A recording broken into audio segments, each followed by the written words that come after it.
Okay. Let's see. Let me fire up a stream here. Actually, before I do that, so I know I floated that idea of possibly playing on a weekday. Who is down for that, by the way? BT dubs. Well, If the mock answer is no, that's just fine, Rachel. mock trial for me is over for right now, but I think Fridays are my best bet. I'm so goddamn busy. Lucas and Ben. Ben, I think you said no, right? Oh, thank God.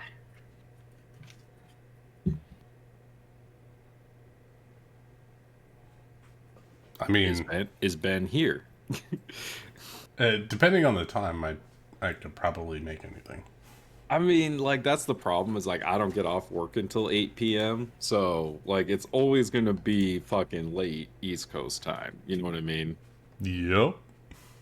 My Discord was doing the thing again. The thing again? Yeah, I was looking for voice mod. That That means you guys didn't hear my explanation about why Rebecca is crunk. Oh, no, we did not. Why is Rebecca No, crunk? never did.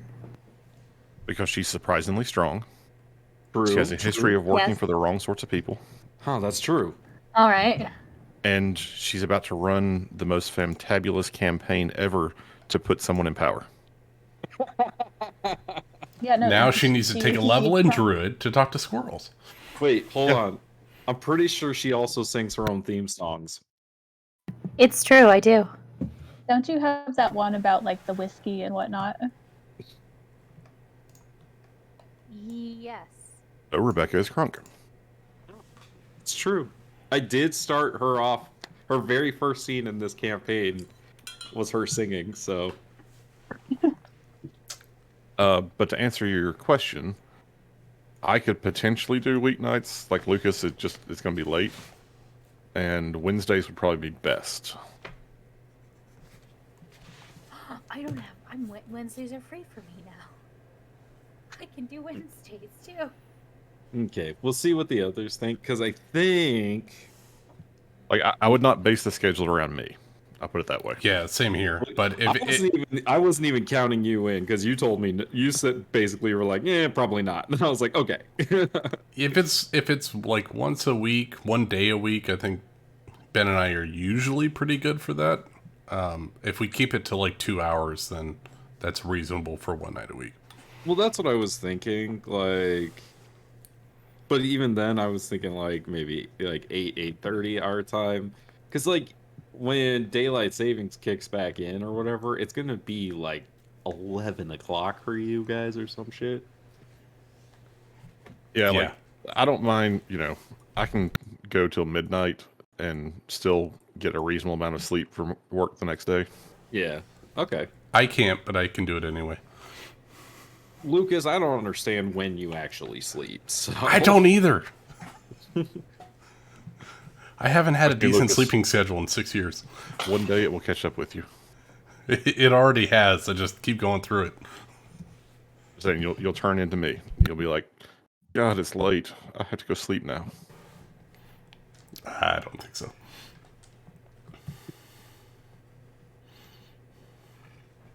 Never. Won't allow it. The reason I bring that up is because my buddy Tyler, that also streams, like he actually does a little bit more like variety streaming and stuff like that. But he's a big old Star Wars fan, and so I was thinking it would be kind of fun to do the Fantasy Flights Star Wars game, and try it out and like kind of have him hosted on his channel or whatever. So that's the idea I'm toying around with. I don't know if you guys would enjoy that or not. Absolutely, could be fun. I have no idea. Like, I own the book. I have no idea if I'm gonna have to try to see if I can't find it online or something, because I don't know. I think you can set up Roll20 for the character sheets and everything like that. Yeah, they have a Fantasy Flight Star Wars character sheet with the dice pools and everything. Right. But none of you would have access to the rule book. So I have one. Do you? Yeah, I have. I think Age of Rebellion. Oh, so you don't have Force and Destiny? Honestly, Nick, I don't know. It's in my my gaming cabinet. I've got Is one it the one of yellow- the 3 books. Do you have the yellow and black one or the white and... God damn it, Nick. All right, hold on. I'll be right back. It doesn't matter. It's not important right now. You can tell us later. Well, as far as that goes, I have no trouble just like picking up a book if we turn it into a game. Okay. I mean, no, I haven't. Nothing's locked in yet. This is a preliminary, exploratory, No, inquiry. totally get it. All right. Then with that, I'm gonna go ahead and. What should I name this session? The yees and haws of Ashwood. No, fuck. Armadillo County. Elmridge County. I Didn't even get close. fuck. Didn't even get close. That was Armadillo Let's County. attempt- I don't know. I'm getting into character, y'all.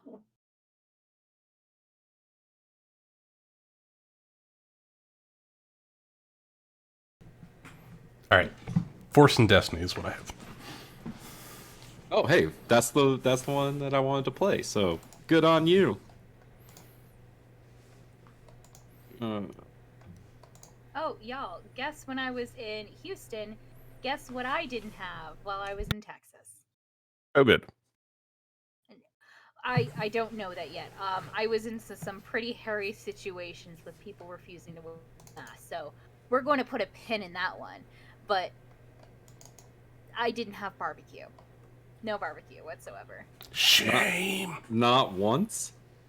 No, we Did were you have originally Tex-Mex? No, Then what Wait, did you yeah. eat? What did you eat Italian. in Texas? You make me sad. Okay, well, we had some vegetarians on our team, and originally we were planning, okay, we'll split up, and they'll go to some place with a vegetarian option, and we'll go to a barbecue. And then Sunday happened, and then we just decided, you know what? Let's just have Italian food. So I had some big ziti.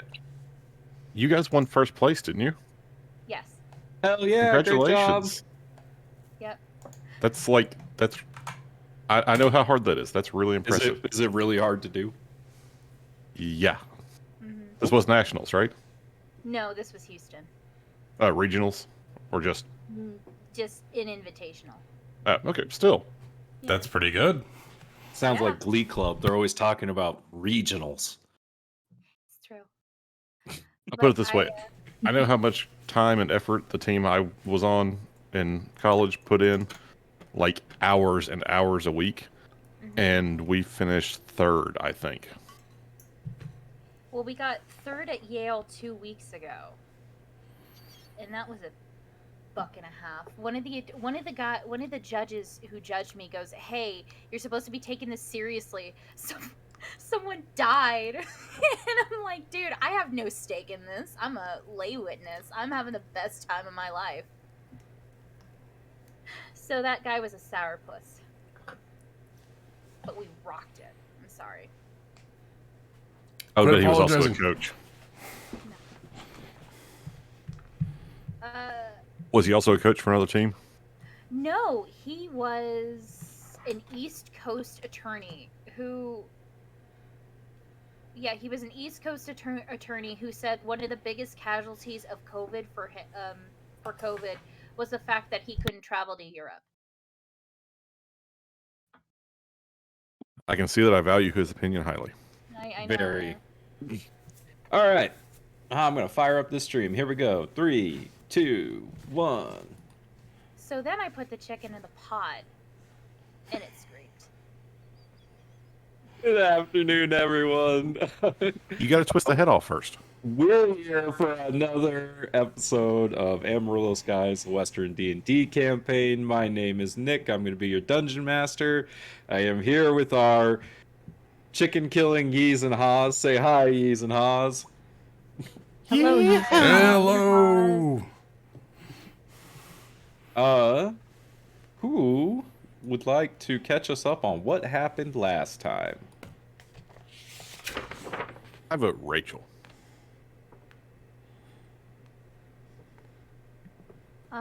No. I vote Ben. Okay. It should be easy because I basically wrote it out in the Discord. Let's see what that's right, you happened did. last week. So, You did. Fox got a letter from Elric before leaving Greywood, and I don't know that she revealed the contents of that letter. You did not. Alice was going to live with Shiv, and then we talked her out of it. Much better to live with the future mayor, and he was very intent on taking care of her and making sure that she was got the chance to grow up as a little girl, and sent her to school, where Alice got along much better with the teacher, Miss Morgan, than she did with any of the other children. In fact, she looked at them, despised them, and didn't speak to them. I didn't put that despise them part in there. It was implied. You could just tell, the look she was It was giving them. implied the other She way around too. despised them. They Yeah, despised they were like- her, didn't want to They talk were to like her. laughing, when she wasn't around. They would like point and laugh at her. So it was mutual. Valron returned to the sheriff's office and found Pearl Hart in jail for robbery after her parents said that they wouldn't vote for Mr. Sir for mayor. So, newsflash in case people don't remember, Mr. Sir is trying to take over the town by becoming the new mayor. Sounds like And a pretty sound strategy. we are going to uproot that strategy. We're going to nip it in the bud. And we're going to make sure that Valron becomes mayor. We have the world's best campaign manager. Definitely, you nominated Maverick. Maverick, not Valron. We talked about nominating Valron, and then we ended up nominating Maverick. Valron or Roger. There's a couple of different options. No one ever seriously considered Roger. No, I wouldn't consider me either. Scratch and Fox had a bit of a heart-to-heart about the condition that Scratch is in and how he ended up there. Shiv returned back to his shack and ran into a fellow bounty hunter named Scorch. And it turns out Scorch is trying to hunt down Valron. And, of course, Valron is now trying to help out Pearl. There's this whole thing about a stagecoach robbery, and ties into Valron's backstory, which, we're not going to get into right here. We'll let Ryan dig into that again as it comes out. Then Judge Martial Law arrived in town and talked a little bit with Valron, was looking for a Grant Knight, and told him something about the night, I guess, of the stagecoach robbery just wasn't adding up. Kind of. There was a murder in Port Pearl that Grant Knight is accused of, but something doesn't add up with it. Different from the stagecoach. Right, sorry. Okay. The stagecoach comes from, and you can watch our session zeros, Valron's backstory, and the other comes from Roger's backstory. Put it this way, everything from Port Pearl is bad. Yeah, I'm personally pretty sure that Mr. Sir is working for somebody from Port Pearl, so it's just bad all around. Rebecca was... You guys can burn Port Pearl to the ground, that's fine. Don't put We it were past planning me, to. Nick. Don't worry. Burn down No, that's what I'm saying. I see how it is. Nick is less attached to his cities than Ryan is. No, Nick is less attached to Nick cities was- he doesn't actively try to keep alive. Yeah. Rafal is very attached to Misthaven, probably more so than Ryan. Like an unhealthy attachment to Misthaven. Very unhealthy. If he could marry it, he probably It's would. really kind of a codependency sort of issue. Toxic relationship 101. No, that is Zombie is City, true. that's a toxic relationship. It Oh, is. yeah, It's it true. is. You guys are just keep trying to get Rafal to break up with this toxic relationship, and he's like, "No, they need me. I can change them. Rafal, can't you see that she's bad for you? I can fix them." I can fix them. So, back to our campaign. Rebecca was appointed as Maverick's campaign manager, and we are all now working for Rebecca. Yes. And I have a suspicion that's what this entire session is going to be, is Rebecca giving orders about how we're going to get Maverick elected. Starting with Mr. Blake at the paper. Shiv and Scratch made some armor that was delivered to Shiv while we were down there in the Goliath, and Shiv was pretty impressed, so he's trying to get Scratch to do some more work for him. And then Fox met a Vistani named Escosa and learned more about her past and the fact that she has this deck of cards, which is almost like an heirloom item for the Vistani. So got to see quite a bit about that. Yeah, And I think that was pretty much where we left it off. I think that was it. So, I have some things planned out for y'all if you don't have anything you want to do, but I'm going to turn it over to you guys for your downtime and ask you, is there anything that you wanted to do? I hate to beat a dead horse, but I want to go to the Armadillo Star Tribune, and I want to really try to get this paper. I want to get this story out about Mr. Sir. I want to do it. Or at the very least get a ton of paper and just start handwriting it, so that way I can put it all over town saying Mr. Sir hired Pamphlets. some students. Pamphlets, yes. Thank you. You know, We can borrow the printing press. I mean, Yes. I will point this out. The townspeople are well aware of the fact that Mr. Sir is up to no good, right? Like, they're all scared of him. Yeah. Yeah, so they know. Yeah, but they don't know the details of it. I think that Rebecca needs to put subtle subliminal messages that says, we will provide protection against Mr. Sir for your families. Well, how would you do that? Just put in that we will provide protection for your families against this evil Mr. Sir in the small print. I I have don't an think you idea. understand what subliminal means. We're I gonna- have we're a 6 charisma. We're gonna set the scene. We're gonna have so Rebecca, you're in the bar area of the Soul Theater. Yes. And you're kind of working out like what to write, and Roger is there helping, and Scratch also came by to help. Miss Rebecca, Right. Fox told me to come by. Said you might need some help. Yes, I do. So, y'all know what Mr. Sir did, right? With those bandits, hired them to, go into the mine for some reason that I forgot. Well, I tried to tell. You mean the person- mine where Robert just about brained himself? Yes, that exact one.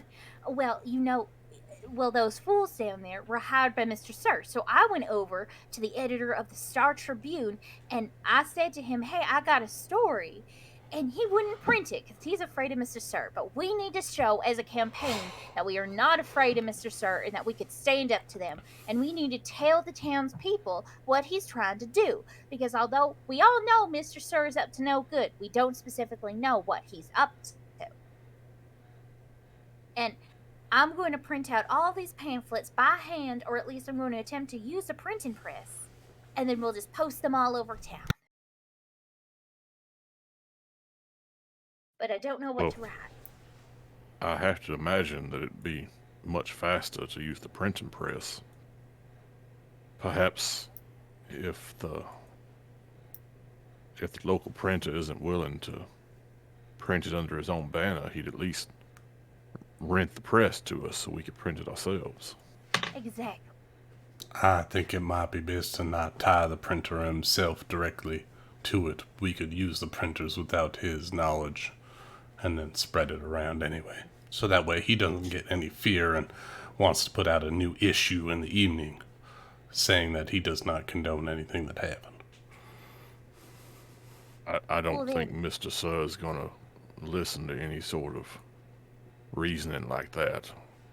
Might as well pay the man, make it a little more worth his time. I'd agree with you, but I think what we're going to be facing is an uphill battle. Because when I told him the story, he just turned white as a sheet, and he just refused to talk to me. And he nearly ran away from me. So I think I'll just have to stay up for the entire night, and I'll just write all these pamphlets in some pretty handwriting, and it makes it seem like we care about these issues. Dear God, we've been assassinated. Oh no! The Black Rider.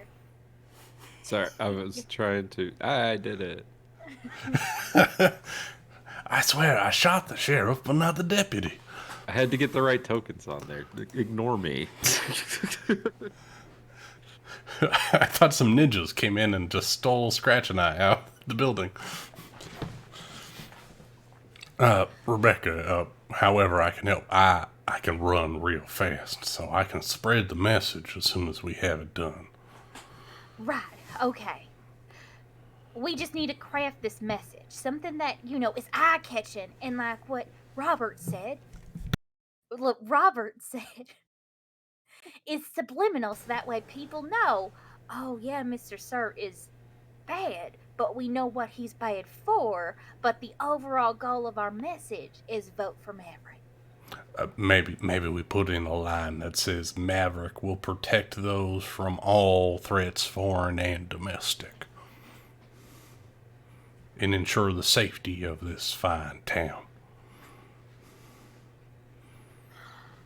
That's a very good one, yeah. And then that would not specifically out any persons, but it would give the general hint that he's willing to protect from those that are willing to do evil within the town.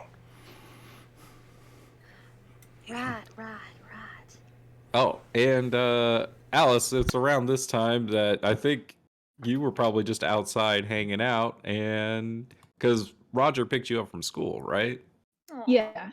Yeah, she so probably And then I had just to left walk her out in the something. front porch and I came in and did my work. I mean, you were walking around the grounds, and you kind of finished your walk, and you come in and find them having this conversation.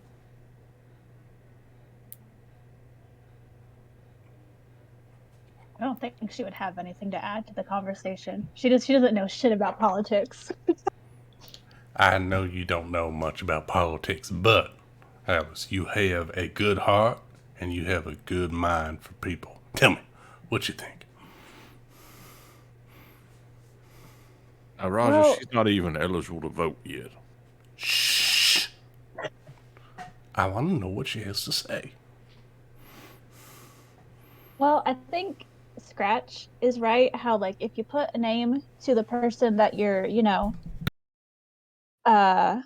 what's the word? That you're That attacking. you're Opposing?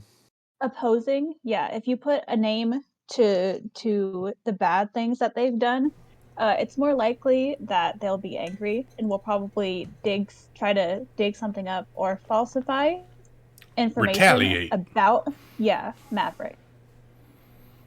And we don't want that. That's true. So we keep Okay. it vague without any specific names. And if somebody retaliates, we know that there's only two people running, and people will know that the person retaliating is the opposition. Of course. Still, I kind of wish we could print out that story, but fuck it. Okay. So, I have a giant... Okay, so the message on this pamphlet is, vote Maverick. He'll protect the town from enemies, foreign and domestic.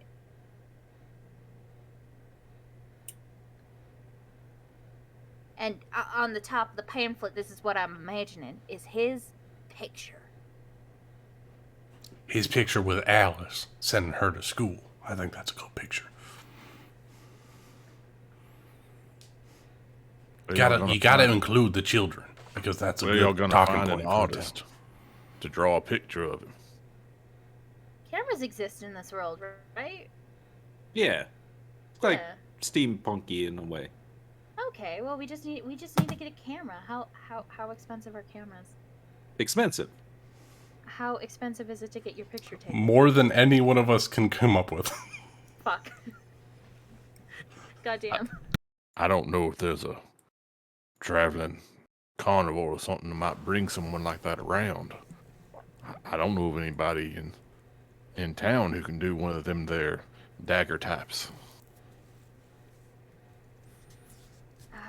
It's at that moment that Telma walks in. And she says, "What are y'all talking about?" We're talking about how Alma, to take you know Mr. anybody Turk- does one of them there dagger types? Pictures? Yeah. Yeah. Well, I mean, Titus knows how to use a camera. He's a, rich boy. Who's Titus? Titus is very well connected. We can use his. I know him as a friend, so we might be able to use him as a resource. Yeah, I would imagine. Last I think I heard from him, he was heading down to the KO Saloon to play some cards, I think.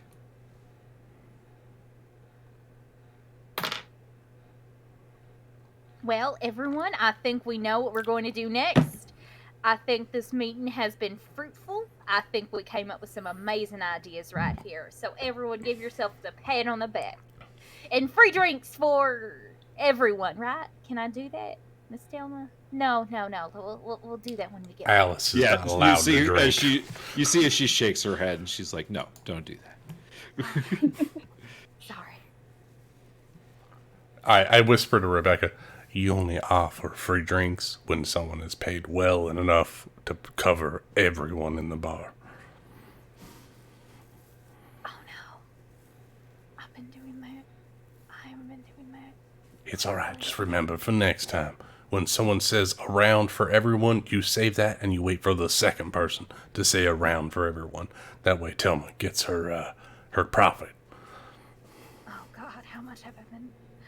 It doesn't matter. It Don't doesn't matter. make a look. She's looking at you. I'm not trying to. No, I'm trying not to. But I just feel so bad. Anyway, everyone, let's go to the saloon that Titus is at.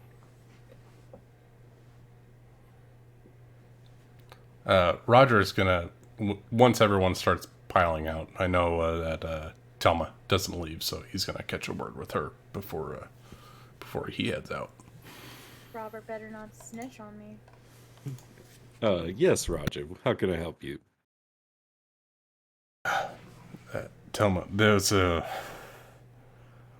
there's been some things that have been brought to light to me, and Yeah, you have been acting a little strange since you got back. well, Something on your mind?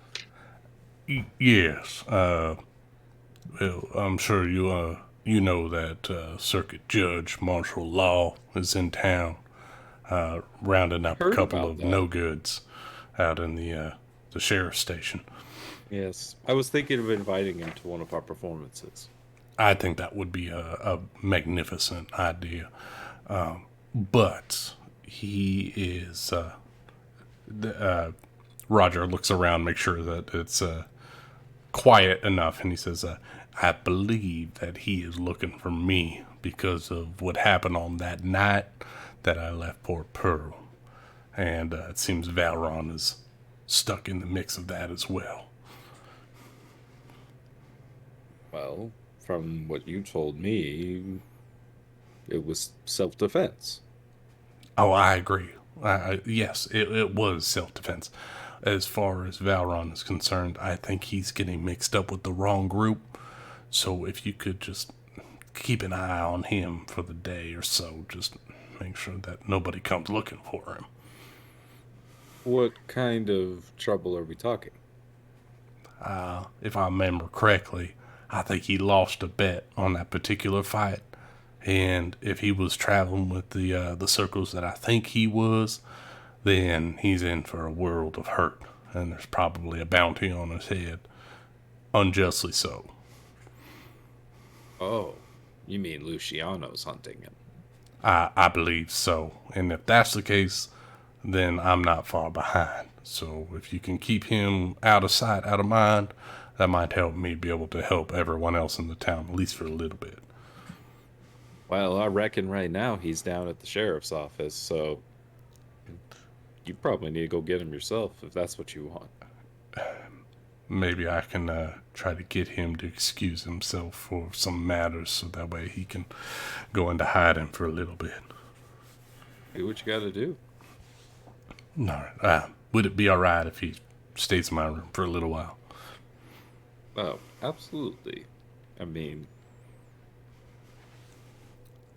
see, you and I have other things to discuss later, I'm sure.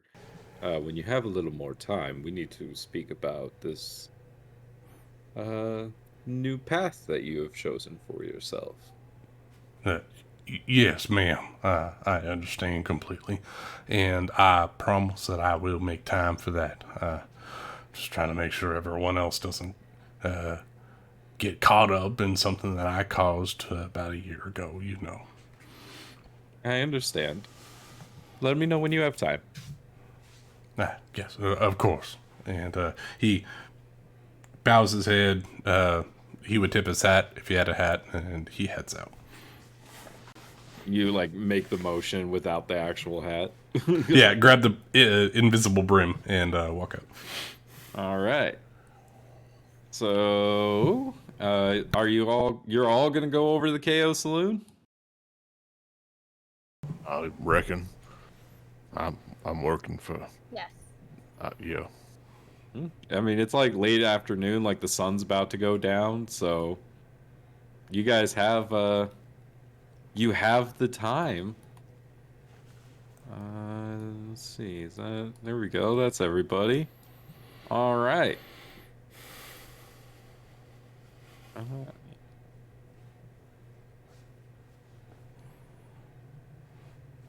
All right, I don't know, Scratch, Rebecca, I don't know if you've been introduced to Titus before, but he is a good man, but he is a businessman. That is way too long for his Soken name. Hold on a second. Yeah, he's got a long title.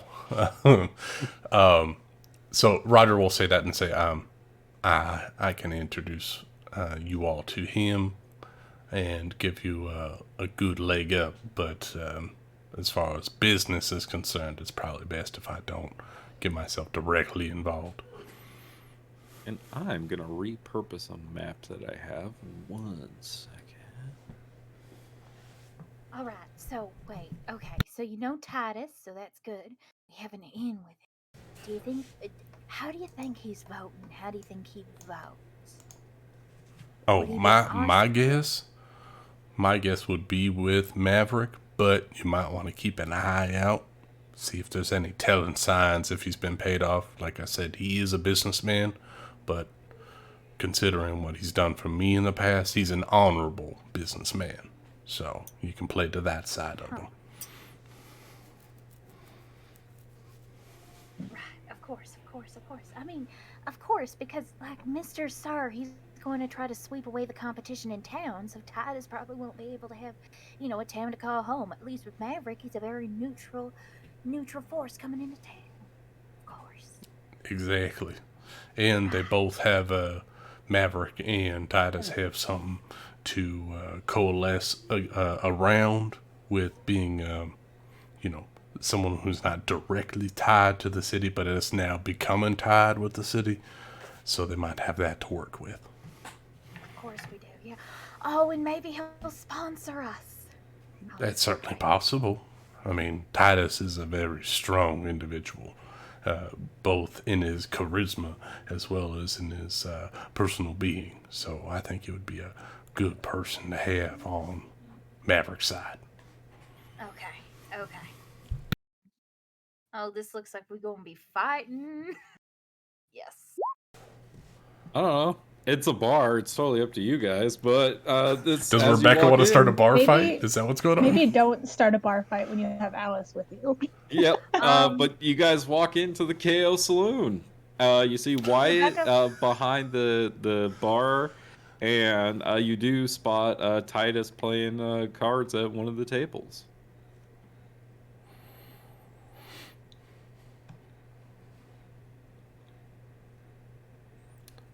Roger is gonna make his move up into the play area, seeing Titus at the table, giving him a nod, but taking a quick look at the table. What are they drinking? You see most people are just drinking like beer. Like some people are drinking whiskey, but you know that's the majority of what you see are beer and whiskey. All right. Roger will note that and head to the bartender and get 3 Boilermakers for the table.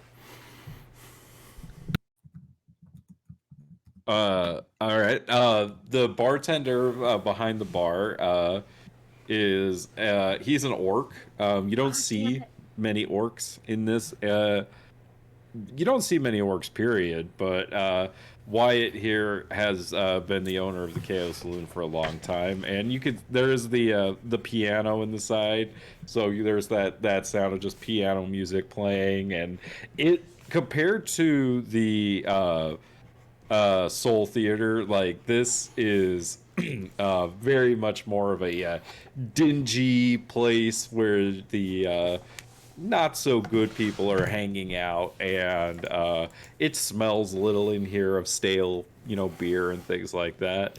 But Roger, you come up to the bar, and Wyatt says, "What can I get for you?"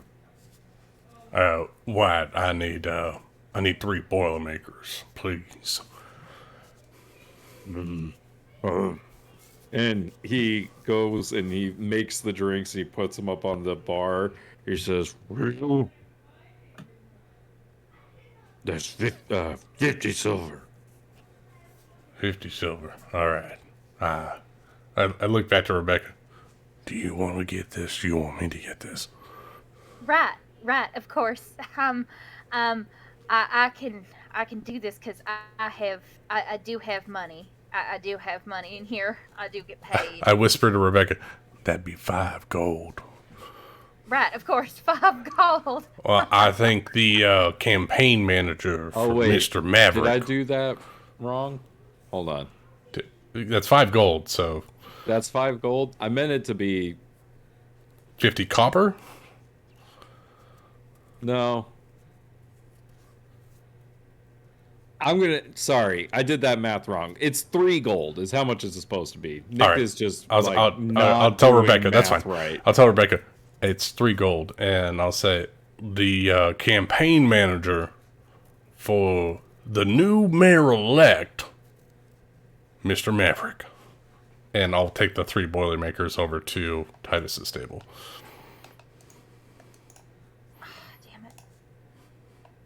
I can give you 3 gold if you need it, Rebecca. You see why it's like holding out his hand towards you, Rebecca? I'm sorry. Oh my god, the grid is off-centered and it's triggering me so bad. Oh, here, let me try to fix it. No, it's fine. It's a half grid off.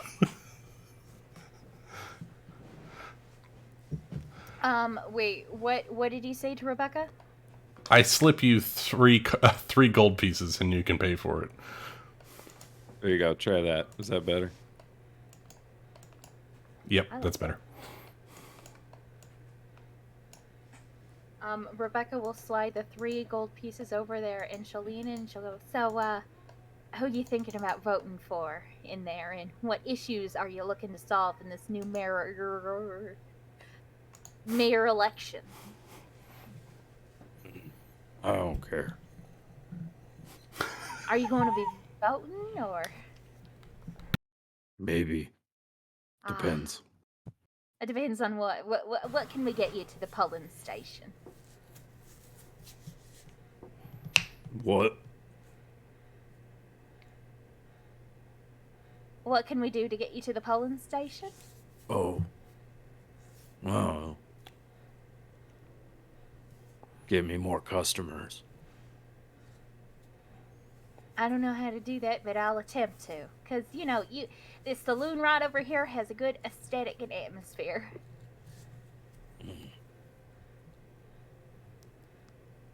Can't get you anything else. No, just, you brought everything in with that sudden conversation. Let me know if you need anything. Right, no problem. He takes like his dirty rag and like goes back to cleaning cups.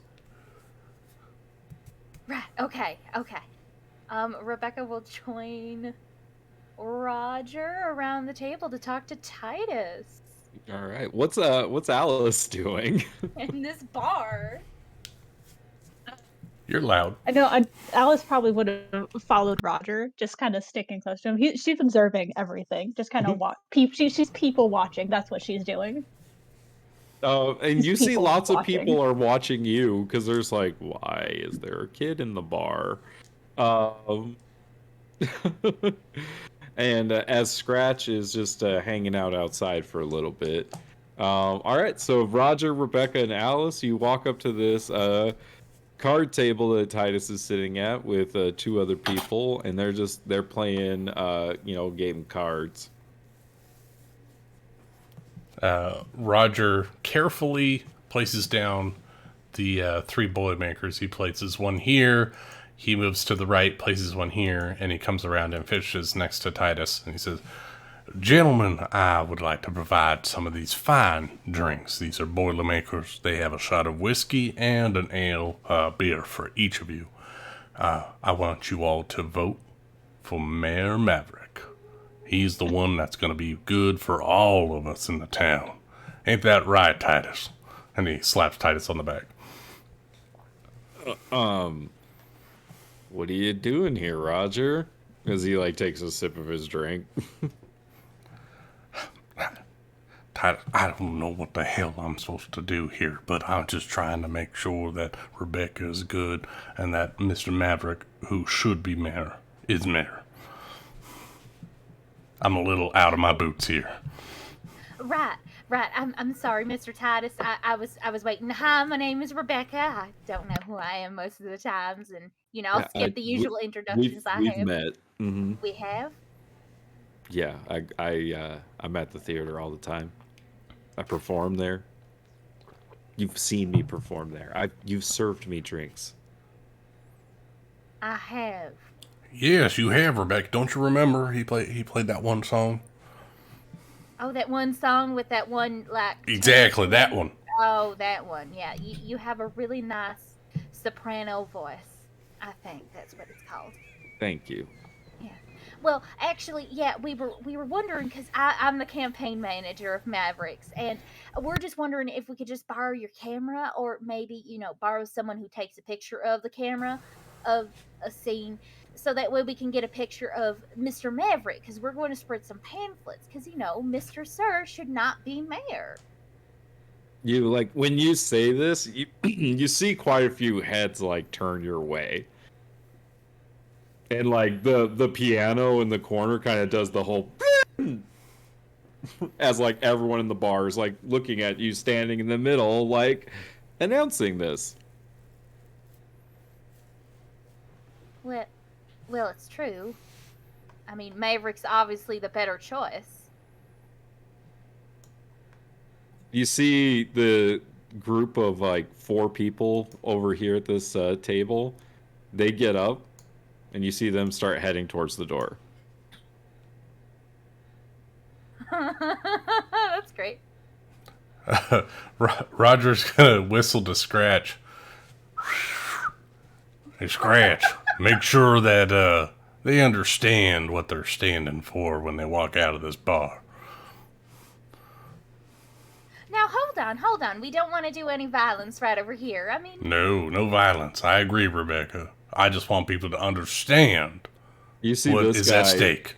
in the back. You know, he has a gun on his hip, and he walks up towards you, Roger. He says, "You threatened me?" Is this guy with a giant axe in the corner? Who's coming at me? It's this guy right here. But he's got his Okay. hand on his gun. Oh, okay, and he okay. asks you if you're threatening him. No, sir, I'm not personally threatening you, but if you have been threatened by a certain person that is going against Mr. Maverick, who is the son of the good Longhorn Jack, who was previous mayor of this town, who is clearly trying to extort and push fear into the rest of the town, then yes, I would say you are a coward, sir, and you should put your iron down now and head back to Port Pearl, where they'll take cowards and lowlives. But if you want to be a man and you want to stay in this town, you support Mr. Maverick.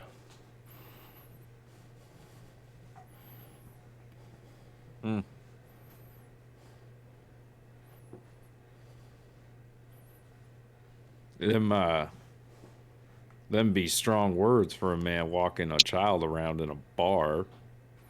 You ready to back them up? Whoa! I am And ready to back actually them back up, myself but up. Thank you, though. Alice, please don't be a target. You're Yes. making yourself a target. That's fine. Yes, I am ready to be a target, but I want you to know that Mr. Sir is causing all kind of trouble in this town, and Mr. Maverick is trying to clean it up. All I'm saying is if you're a coward, you're siding with Mr. Sir. If you're a real man, then you will side with Mr. Maverick. Always Because- step outside and see who's a coward and who's a real man. Let's step outside then. How about let's don't, and let's just, how about I buy you around, sir? So that way this doesn't devolve into violence. It's right around this moment that in through the doors of the saloon walks another orc. Holy This shit. one dressed very Oh, different God. than the one behind the bar. As Oh, martial law. Circuit Court Judge Martial Law enters into the KO Saloon, seeing the tension in here, he speaks rather loudly and he says, "Everything okay here, folks?" And I was just buying this man a beer, because we're friends. Sorry. the guy that you're kind of like staring down, Roger, he like backs off, and he says, "Everything's fine. We was just leaving." And the four of them begin to walk out. Roger, with his very low charisma, is going to say, yes, Mr. Law. I was simply calling these men coward for being shanghaied into voting for a man that is clearly going below the law into getting that mayorship of this town. That's all.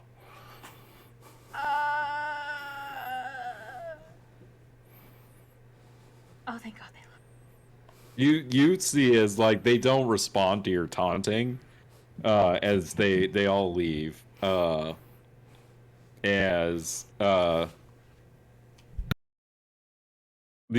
judge walks up to you, Roger, and says, "Who are you? I haven't seen you around here."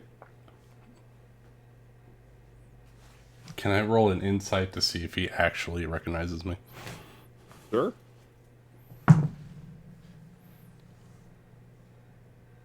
Dirty 20.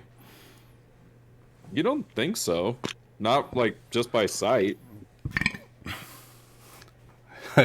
he relaxes his shoulders to not pose his boxer form. He says, name's Roger Smith, Mr. Law, sir. Mr. Smith.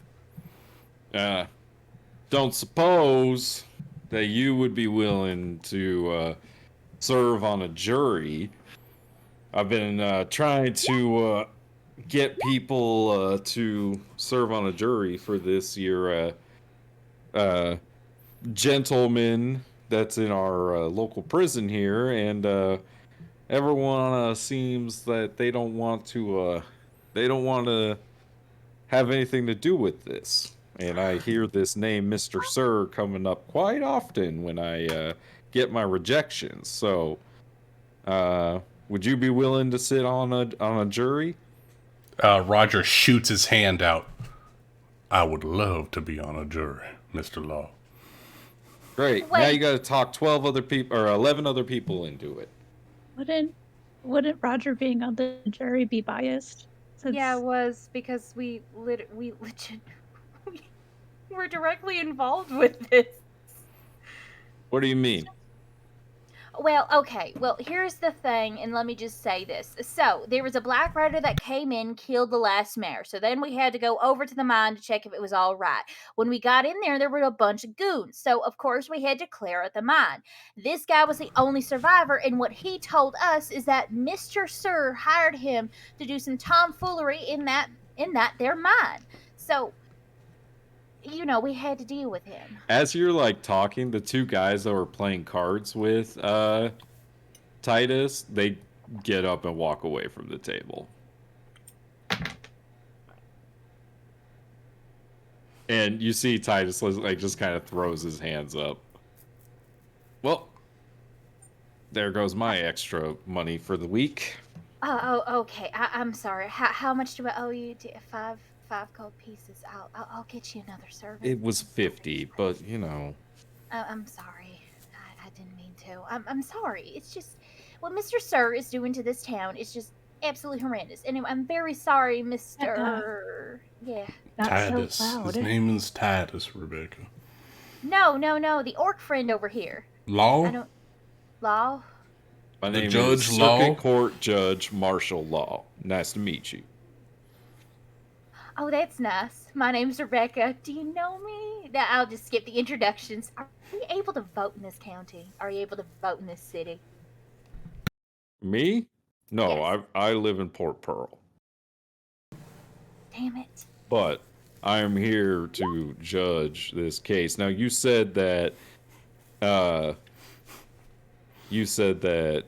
you're involved with the deputy, I believe, that brought in this the accused.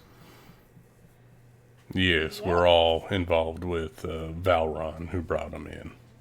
Well, everyone except Alice, because her brother is dead. Sorry. Yes, Rebecca, her brother is dead. I don't say that. Alice is not involved, but she's under our watch at the moment. Well, it does seem like you being on the jury would be a little biased. That can might tell you. disqualify you. That I understand that completely, Well, Mr. and Judge. he turns. Anybody else in this year establishment willing to sit on a jury? And you see everybody in here, it just puts their heads down and turns away from him and just like looks at their drinks or back to what they're doing. The piano player gets back to playing. People get back to playing pool and things like that. And he looks back over at all of you and he says, didn't think so. That's about the same amount of success I've had everywhere else. Yeah. What happens if you can't get a jury? I do a bench trial, and I do it. I can tell you right now, Mr. Law, that ain't nobody is going to fess up or step up to be a jury because they're all scared of Mr. Sir because of what happened to Mayor Longhorn Jack. They're all afraid of getting killed off or their family put in slavery or some such. Well, the ways I see it is that we can't let ourselves kowtow to tyrants when there's law to be upheld. So, I'm going to conduct this trial from the bench, and we will see if the evidence lines up against the accused, and we'll have to do it for both of them, I guess. Is there a chance a jury duty for another trial that's going on? I was going to use the jury for both cases, but seeing as I'm going to do bench for one, I might as well do it for the both. Well, that doesn't seem that fair. I mean, I have nothing else better to do. I mean, I think I'd offer my assistance if I can. I guess if it's one You're well able to assist any way you can, especially if this Mr. Sir is as bad as he says. I'm sure that he's going to have something to say about the proceedings. What was the rest of that you were saying? The Maverick is going to be running for mayor against him? That's news. Yeah, we were trying to come in here to rally people around Mr. Maverick's his mayoralship, and it didn't go according to plan. Yeah, this is the not exactly the establishment that I imagine you want to be touting the virtues of honor in. It seems to be getting less and less in the town, if I might say so myself.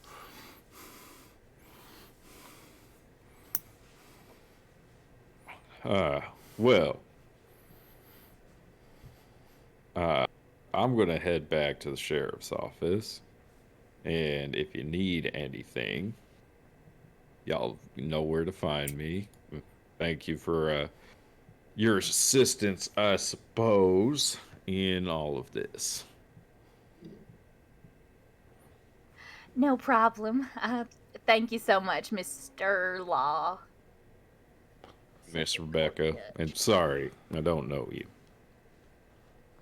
But I do now.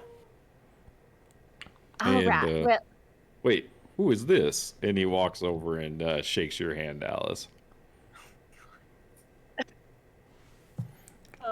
My name is Alice Langley. Well, nice to meet you, Alice.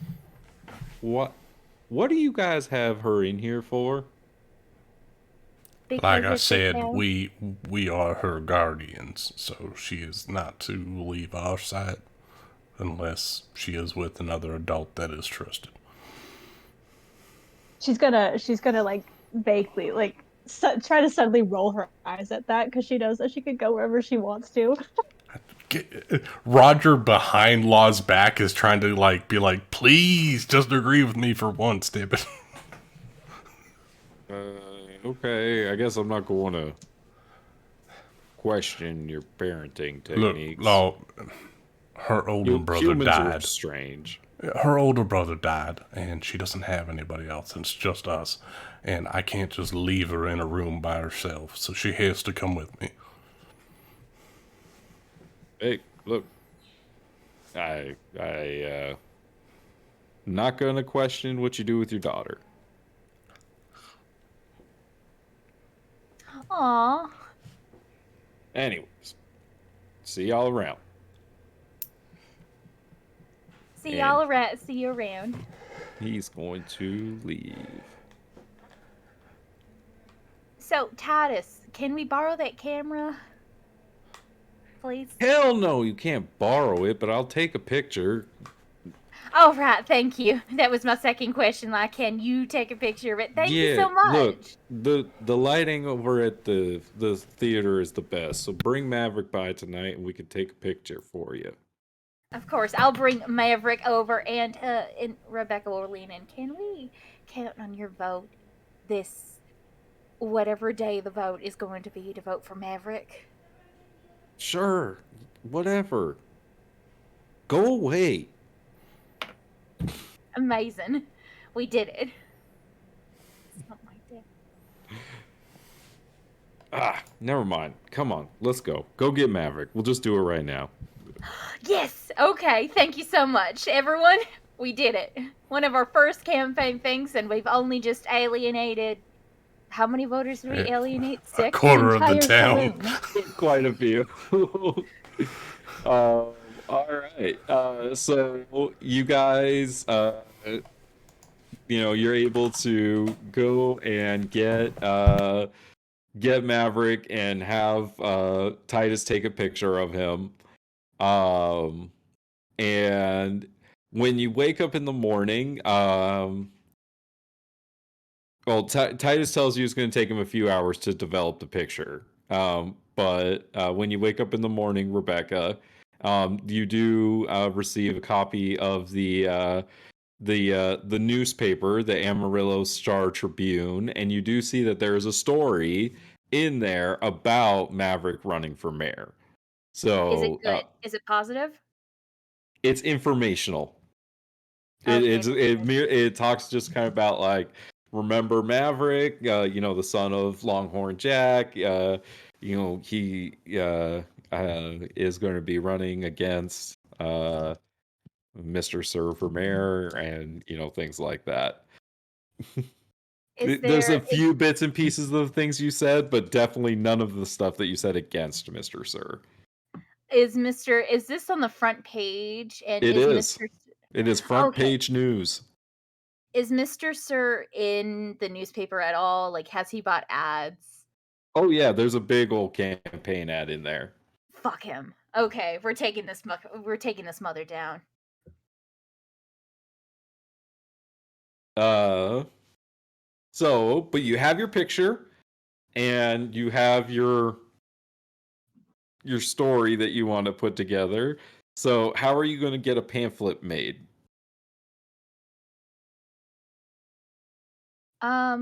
Well, she's, of course, it's kind of like in the guise of a wanted poster. So there's the picture of Maverick. Maverick will protect the town from threats, foreign and domestic, or enemies, foreign and domestic. And so that's just going to be that pamphlet. And then in there, it's going to kind of discuss the crime. So I guess, it's just going to be that one pamphlet, just that front thing. So she will try to go over to the guy with the printing press at the Star Tribune, the armored, and she'll ask if she can borrow the printing press, because it's very neutral, and this is, the only place with the printing press. So I think she'll do a great job. All right. And maybe even attempting to put an ad in the paper. Rebecca, yes. I don't know about that. I'm not sure you want to make it look like Maverick's on a wanted poster. No, it does kind of look like a wanted poster. It does. Did you not put the children in the picture? I thought I did. I don't know. For some reason, it's a picture of Maverick and Alice, but it still kind of looks like a wanted poster with just like the picture at the top and the text at the bottom. Okay, how would you do it? How would you do it? I don't know how I would do it.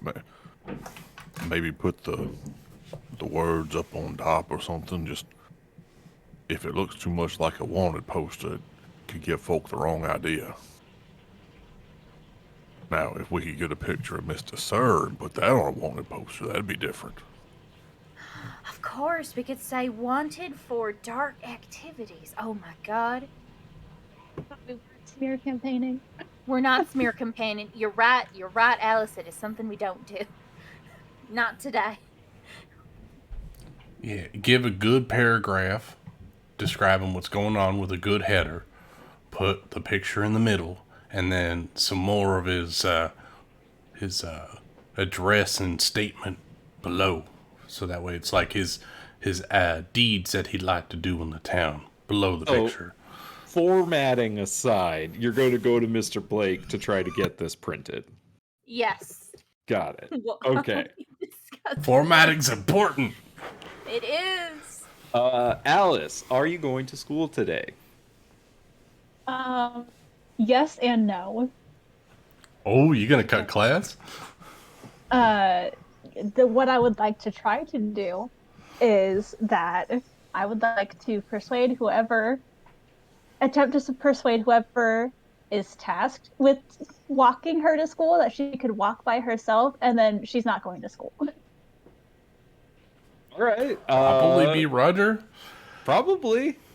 I was gonna say that'd either be Roger or probably Maverick. Yeah. So like Roger. Oh, you're staying with Maverick, right? Yeah, but like Roger, you show up to Roger the Mayor's would Manor meet like halfway in through the morning. Well, yeah, I just say like you show up to the Mayor's Manor in the morning to walk Alice to school, like you agreed to. Yeah, totally. How are you doing, Alice? I'm good. Maybe school will be better today. I don't know. Wow, what went wrong yesterday?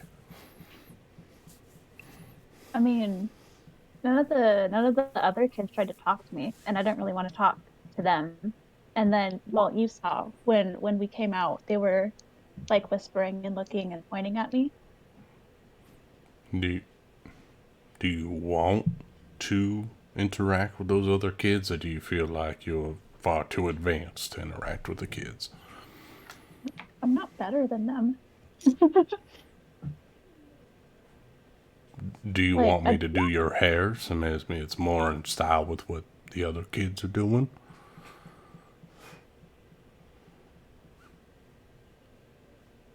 um, yeah. I mean, I would assume Alice's hair she's literally only brushed and washed it for like a year. It needs a haircut. It's up to you. Right now, it's under a cowboy hat. Yeah. No, it's okay. I know that like you're busy today with helping Rebecca. Is it okay if I walk to school by myself? I can do it.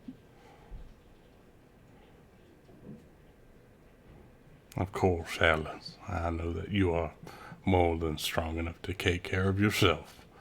Just try for us, alright?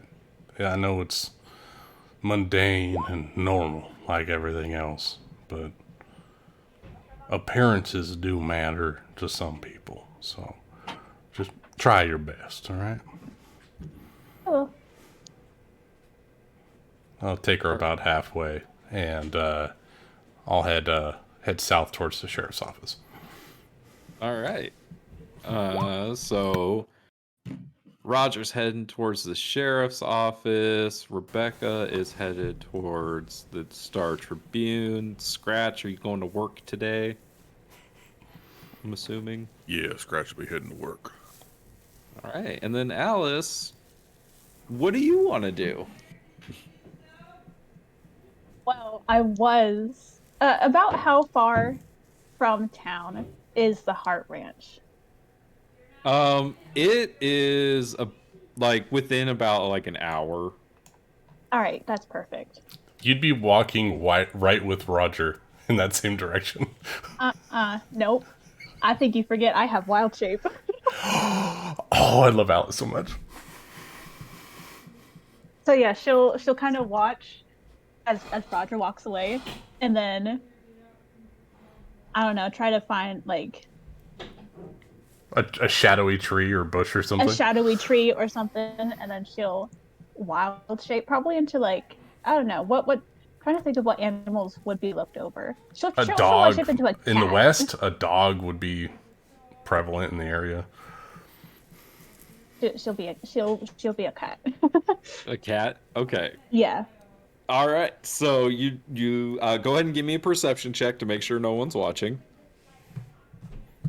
I'm not super good at those. Never mind.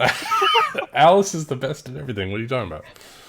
So Fine. Alice, you are kind of like the closest tree that you find that you think will give you enough cover is kind of like like right outside like of the elementary school, and you can. Um, But like looking around, you can see that there's one of the kids inside is the only one that can see you.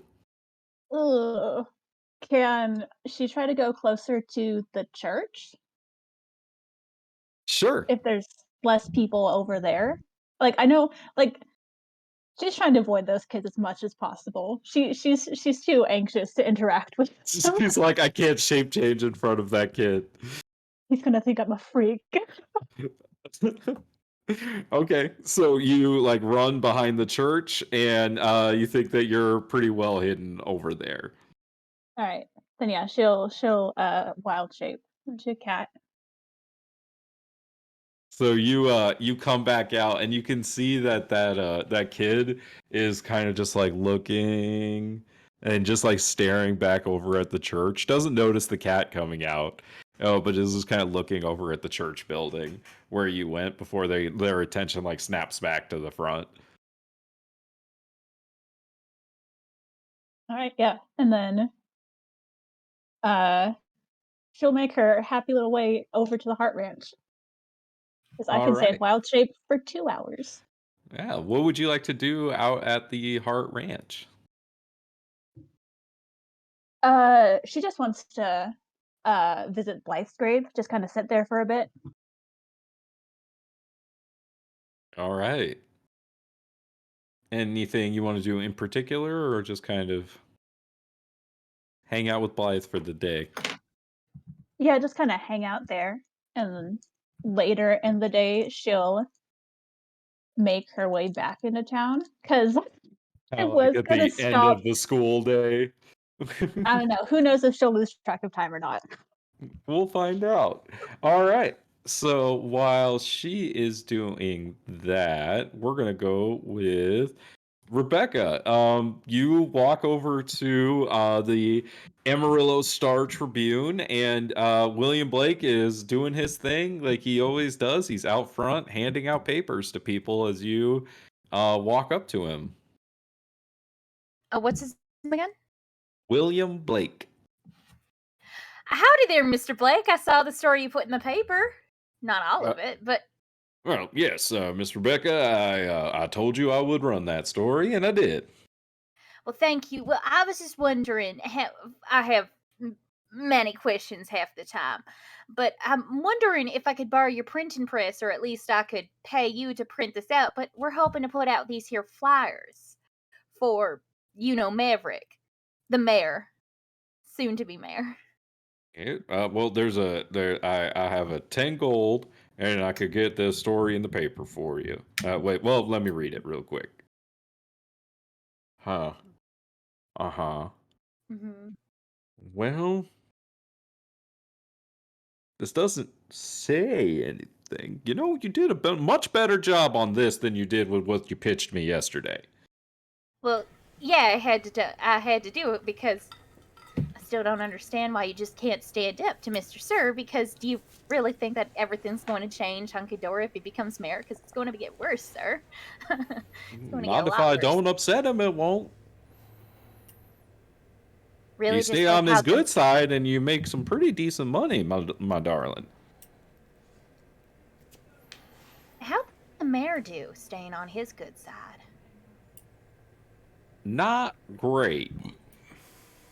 Oh, wait, well, I mean, you mean how was being on Longhorn Jack's good side? No, Well, Jack was a wonderful man. I mean, I miss him dearly. Do not misunderstand me. But Mr. Sir has some pretty deep pockets. And some pretty powerful allies, if you catch my drift. Look, you like Longhorn Jack, and look, his son is running. And I'm not trying to steal his vote away, but I'm just saying that, we have to give the town courage to realize that even though this man has deep pockets and a deeper shadow with nefarious things inside of there, like, it doesn't matter, because Maverick is clearly the best candidate out there. I don't know where I was going with this, but Well, if I know one thing about politics, it's that the best candidate isn't always the one that wins. But I will tell you this. Well, make me a persuasion check if you would, Rebecca. Come on, Becca. 21. There it is. There it is. He says, "I'll tell you this. I'll go ahead and run this story. Oh, nice picture. That's a good addition. Much worth the money that you're going to spend. I'll go ahead and run it. I'll do it. You've inspired me at least a little bit. But look, yeah, I don't think he'll be upset with me over this. So I'll go ahead and run it for you. Sir, 10 gold. 10 gold, of course. I have gold. Yeah, and she'll give him 10 gold pieces. Yes. And, you went and talked to Abigail about filling out all the paperwork for Maverick running and all that, and the debate you were telling me about. What day did you Right. say that was on? That was on. What day is the debate on? The debate is on the 26th of Zarentir. The 26th of Zarentir. Wait, do I need to talk to Mr. Sir's campaign advisor to set that up with him to do some rules? I'll figure it out. I would talk to Abigail over at the registrar's office. She's probably going to be your best bet to at least set up the debate, because you're going to have to, have it official and whatnot. Of course. Right, Abigail, at the registrar's office. Yeah. Where is that? It's right over there. Oh, Tell her I said hi. All right. And I just have a little bit of a question, a quandary, really. I went out east, and I did hear something about, like, this group called the Bandoleros. Have you heard of them before? Anything pop up, news related, Bandoleros. Doesn't necessarily... I don't think that rings a bell. All right, of course. Thank you so much. And I don't have the registrar's office on here, so I'm just going to put Abigail over here. But it's between the blank and the backsmith, right? There you go. But if you didn't put it together, Abigail Blake is William Blake's daughter. Oh, did not put it together. Blake, common name. Yeah, very common name. Also, just wondering, can we have that? I know this is a lot to ask, but like with that picture, can you maybe format that into some sort of flyer that you can use the print and press? And can we use the print and press to have those flyers to hang up around town? I'll pay you. Give me an extra 5 gold, and I can do that for you. Okay. I have a ton of gold. Do you? No. I had 50. So what are you doing with this money? Where? How much money are you using? All of my money. In gold. You're gonna have to ask Maverick for a reimbursement. I think Campaign that's funds. Well, Rebecca doesn't care. Rachel does though. There's no campaign finance law here. Yeah, there isn't. Fuck, there's no campaign finance law. I know, we're getting out early. Good job, Rebecca. Oh no. Okay, yeah, but Rebecca will make her way over to the registrar's office, all the while kind of saying hi to people. And wait, does she get the flyers or does she have to wait? She's gonna have to wait. He has to work on it. She'll say hi if she gets into a conversation with someone, or if she's able to, she'll talk with them. Drop Maverick's name in there, but she'll be awfully friendly to people, her usual self. So Rebecca is talking to people and making her way over to the registrar's office. And we're gonna tumbleweed, blows across the dirt and the desert of Amarillo as the sun shines down. We can hear the caw of an eagle as we find our way over to the sheriff's office. Pearl Hart and the other prisoner are in the cells. The circuit court judge is sitting behind the desk doing some work, and you see the sheriff is in his favorite rocking chair taking a nap. And Ryan's not here. Valron is probably there as well. Present, but unspeaking. Yes, as you walk in, Roger. Judge Law, if I might have a moment of your time, if you're not too busy, I'd like to discuss some things with you. Please, have a seat. He sits down and he looks around and realizes there's a lot of ears, but he's going to speak his mind. I was told recently that you were looking for a Grant Howitzer Knight. Yes. And you were looking for some information on him? Yes, I was. Yeah. Why? You know something about that, Mr. Smith? In fact, I do know a little bit about this Grant Knight. He rolled into town not too long ago, about 9 months ago, carrying a burlap wrapped body. It looked like a body into town. Go on. And yeah, he buried it outside the Soul Theater there, beneath the old willow tree. He puts fresh flowers on that grave every month or so.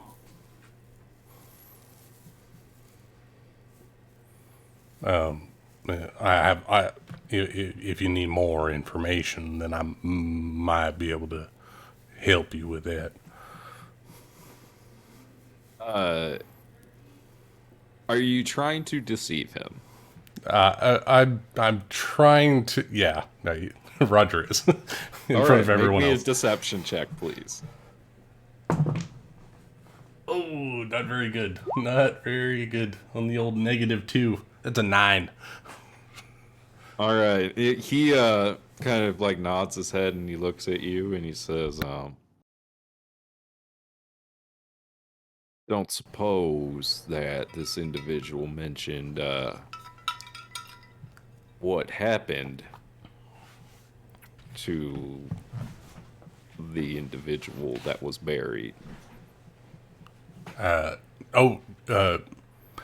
Yes. That individual did tell me everything that went on and what happened to that particular person that he brought in, and to the detail, to every minute detail that happened that night. But it'd probably be better if it wasn't around other ears, just for, implication purposes.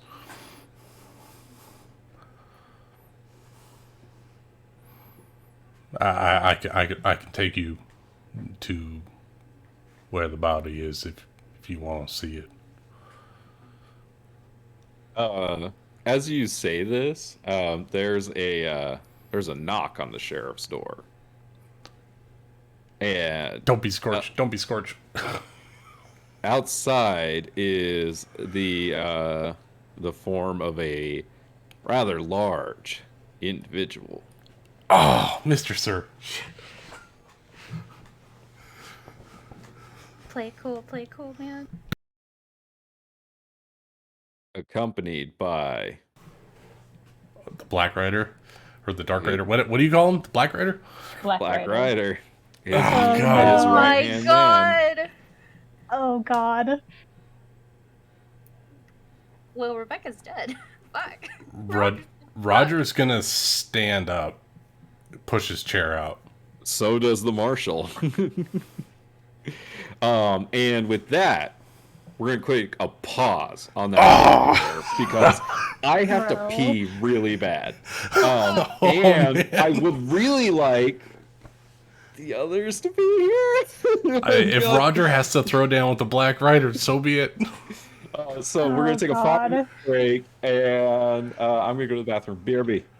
So is this going to be like a hell situation where you've just got to find a way to meet it all up? Like that's the. If you guys hear the blast of gunfire, I'm sure you guys got some good passive perceptions. Please come and help me, for the love of God. Originally, I was gonna have Alice dip over to the sheriff's office and then go to the Hart Ranch, but I have to then reverse now. Actually, this is the perfect thing. To have Alice like half an hour away is perfect. I wouldn't want Alice anywhere near this if it goes down. She could kick some ass, though. I know she could, but I wouldn't be able to live even if I lived if something happened to her. I mean, Rebecca, I've been wanting to go to the sheriff's office to look at the bounty board for a while now. Same. So, I mean, we could just suddenly, like, go, I need to go to the sheriff's office. Wow. Roger's been gone a long while, and he's over here trying to catch bullets and hit people and shit.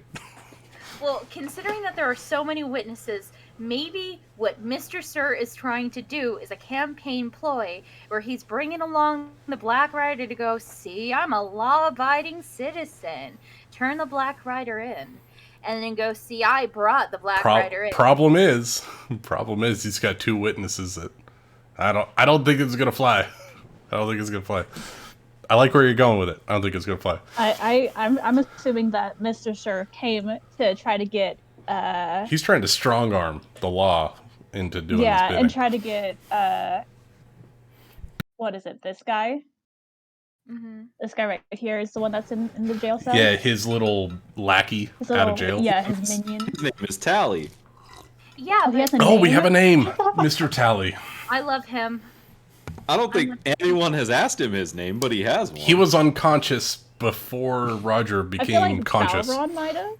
I think Balron got his name, yeah.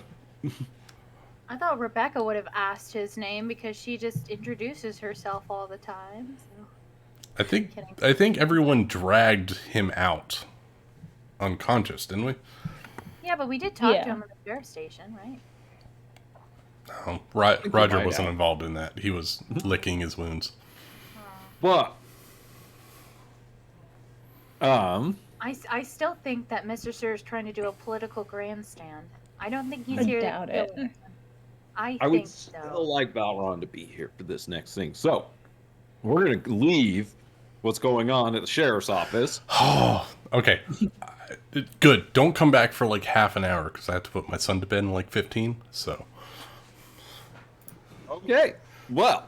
I can stretch shit out. Yeah, please. Yeah, RP the shit out of everything. Oh. Well, Rebecca, you find your way to the registrar's office and you walk in, and behind the counter is Abigail Blake. You see that she has a few scars on her face, very similar to you, wearing a fedora and this like nice vest. And you see she's smoking a cigarette and she's just kind of making some notes in these large books. As you walk in and she says, hello, how can I help you? Have we met? Has Rebecca met her before? Please say no. Make me an intelligence check. Damn it! Oh, well,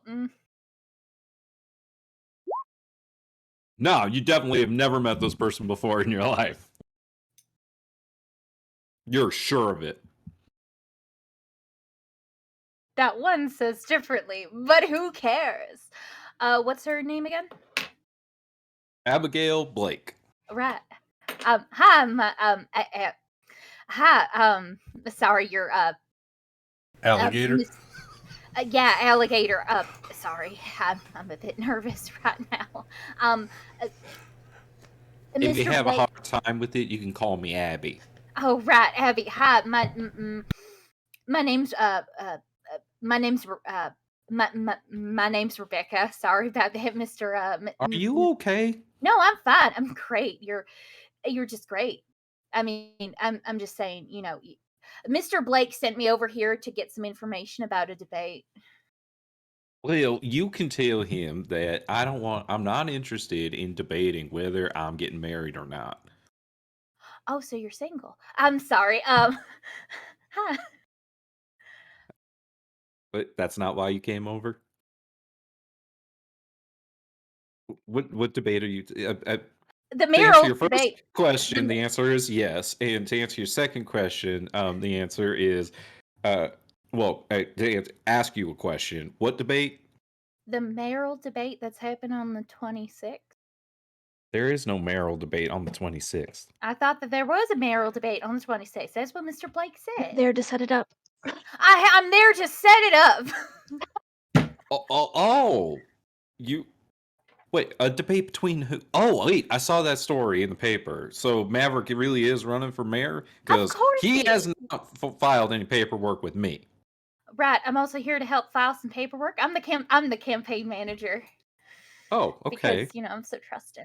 And I'm Rebecca, the campaign manager? Yes. Rebecca Ashwood, I do now. Thank you.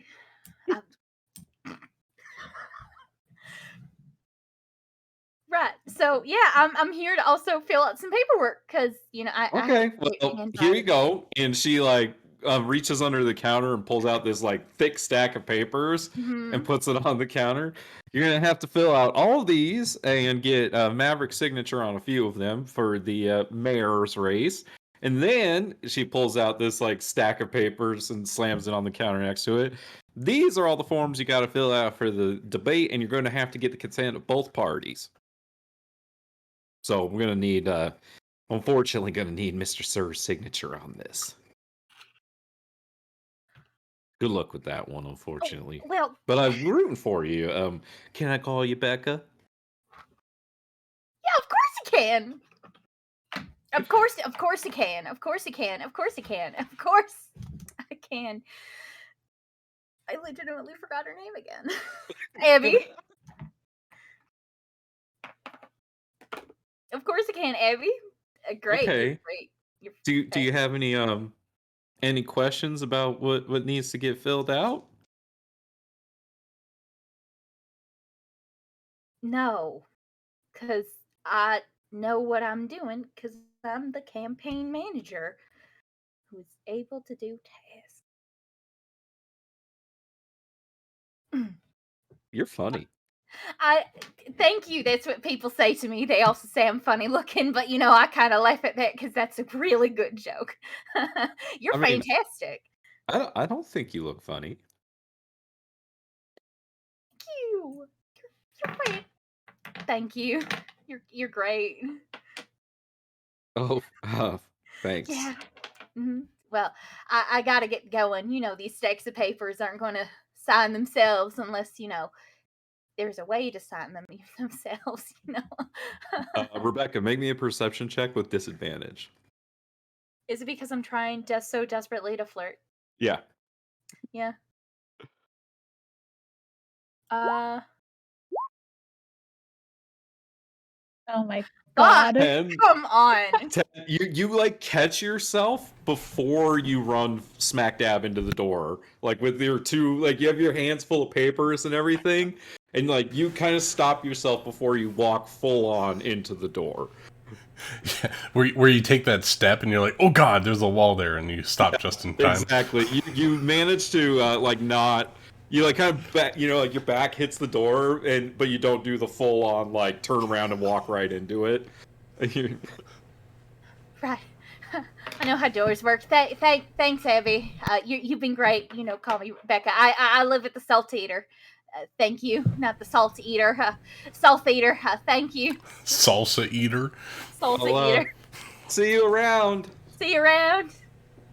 What a pretty nice gal. Oh, Nick, has she met Blake before? Or is this... Let me roll. Let's see. I'm going to say... Because I kind of do, but I kind of don't. High or low?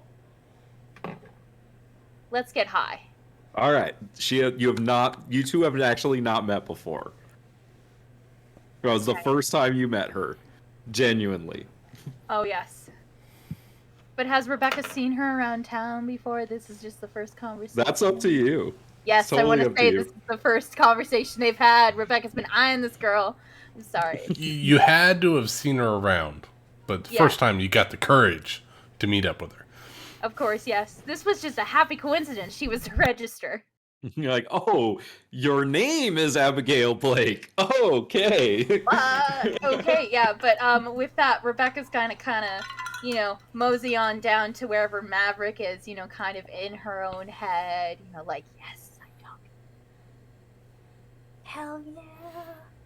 As you're making your way up the hill towards Mavericks, you notice Mr. Sir and the Black Rider on horses making their way towards the sheriff's office.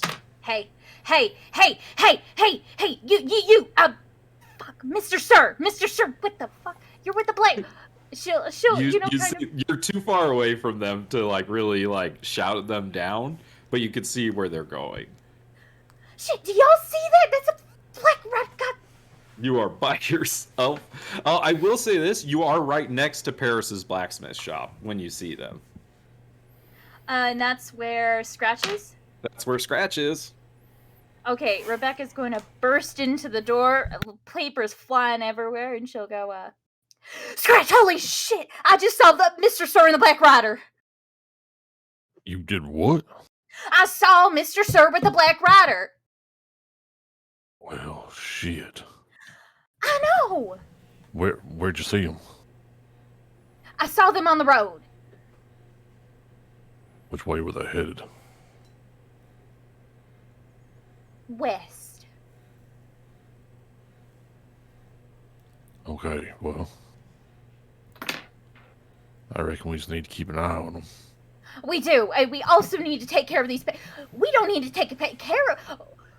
We need to stop him because I also need him to sign something because I'm the campaign manager, and we also need to stop the Black Rider because that's what good people do. You need him to sign something. What do you need him to sign? I need him to sign like section. Oh God, where was it? Section 5A, paragraph C underneath this line. I need him to sign a date that. Wait, what the hell am I saying? We need to follow him. I love that Rebecca can recite paragraph and section and subsection of law, but she can't remember a name for the life of her. Yeah, absolutely, 1000%. Well, I imagine she's flicking. No, never mind.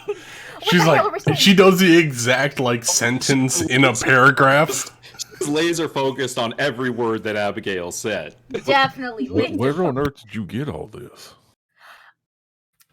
Well, you know, there was this pretty girl named Abigail, and she's a register, so I was over there, you know, at the registrar's office, and wait, okay, that's you not mean Abby? You know her? Well, I've seen her around town some. No, She's Mr. Blake's daughter. Yeah, Mr. Blake's daughter. yeah, and she's single too. I just realized that. Oh, really? I thought she was seeing somebody. No, she's seeing someone. That's very. Wait. What are we doing? She'll kind of put the papers off to the side. I'm trying to calm you down. I know. It worked. Okay, yes, I am calm, but we need to go. We need to go now. We need to go over to where Mr. Sir's heading. We need to go now, Scratch. Can we also borrow some of those guns? Wait, do you have any guns? Of course, I've got my guns, Okay, but And you have your gun on you. I do. I just Yeah. want more guns. Paris is like, these belong to other people. You need to leave these. All right, thank you, Paris. Thank you. But we need to go now. Do you also have kind of like a satchel I can put these papers into? You know, because I don't want to lose them. Because, you know, I'm the campaign manager, and also I don't want to, you know, make Abigail, you know, worry about it. Paris hands Paris hands you a satchel. He says that you can have. Thank you. Got a briefcase. let me have the papers. No. Abby gave me a thing, and I. It's Abby now. Yes, it is. Isn't that great? But yeah, whatever. But I'm just going to stuff it in there. We gotta go, man. We've got to go, Scratch. We've got to go. Holy shit, where's Maverick? Do you think he's okay? Do you think they're trying to assassinate him? No, they're not. But we gotta go. We gotta go, Scratch. We gotta go. Give me just one moment. One moment.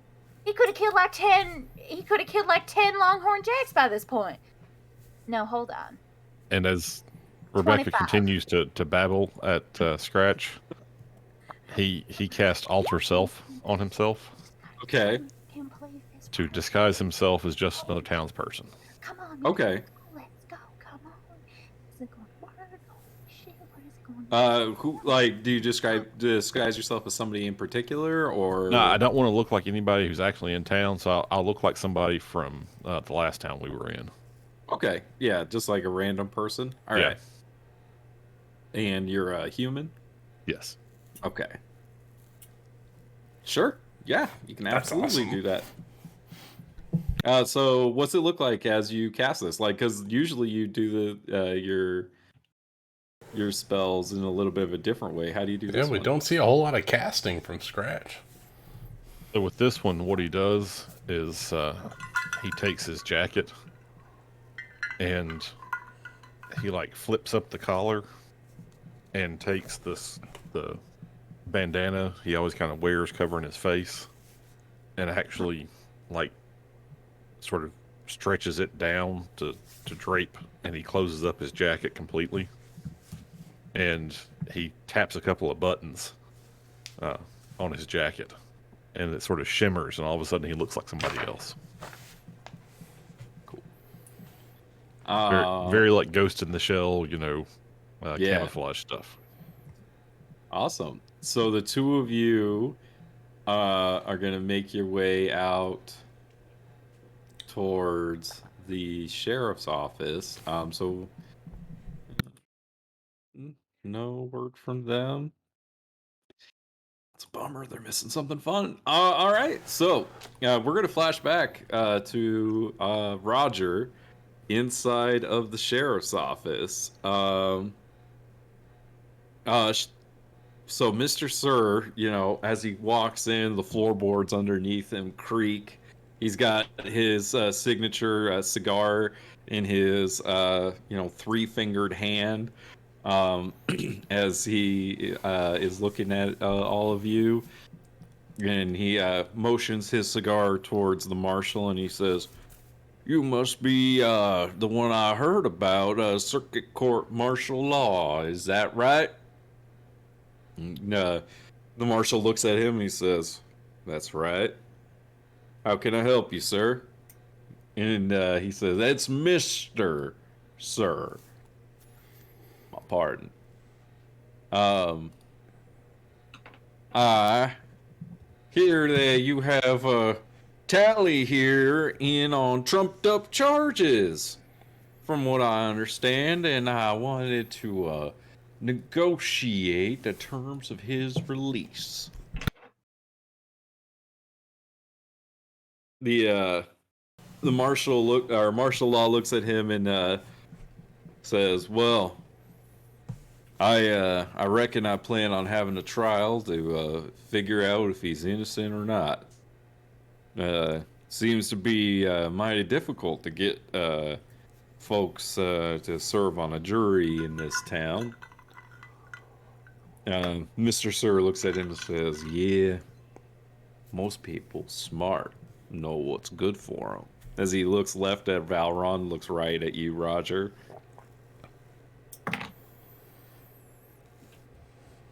"You see here, Mr. Law, and he pulls out this 100 gold bill, and he rips it in front of you. And Roger, he walks over to you and he hands you half of it.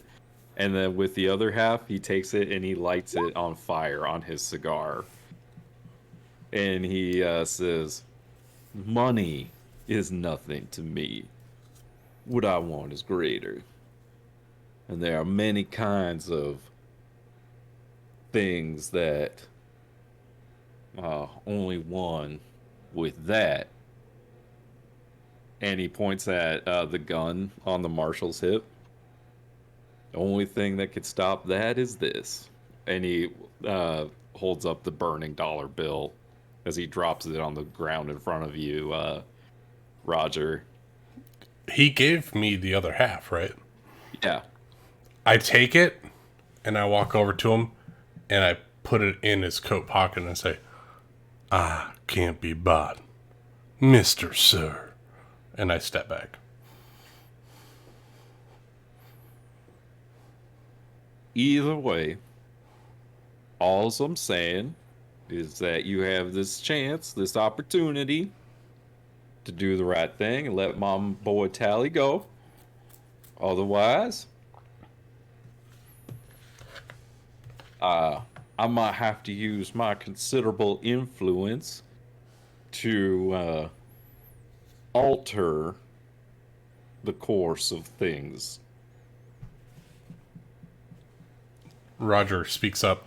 Is that the same opportunity that you gave to Mayor Longhorn Jack before he was killed in his own home?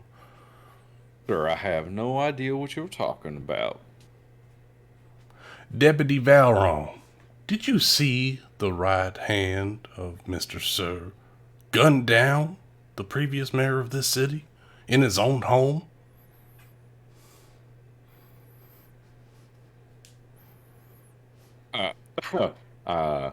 He's not here. Yes, I I'm did. sure he would agree with Roger in this moment.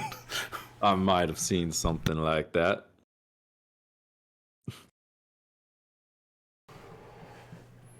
Was a very Valron answer.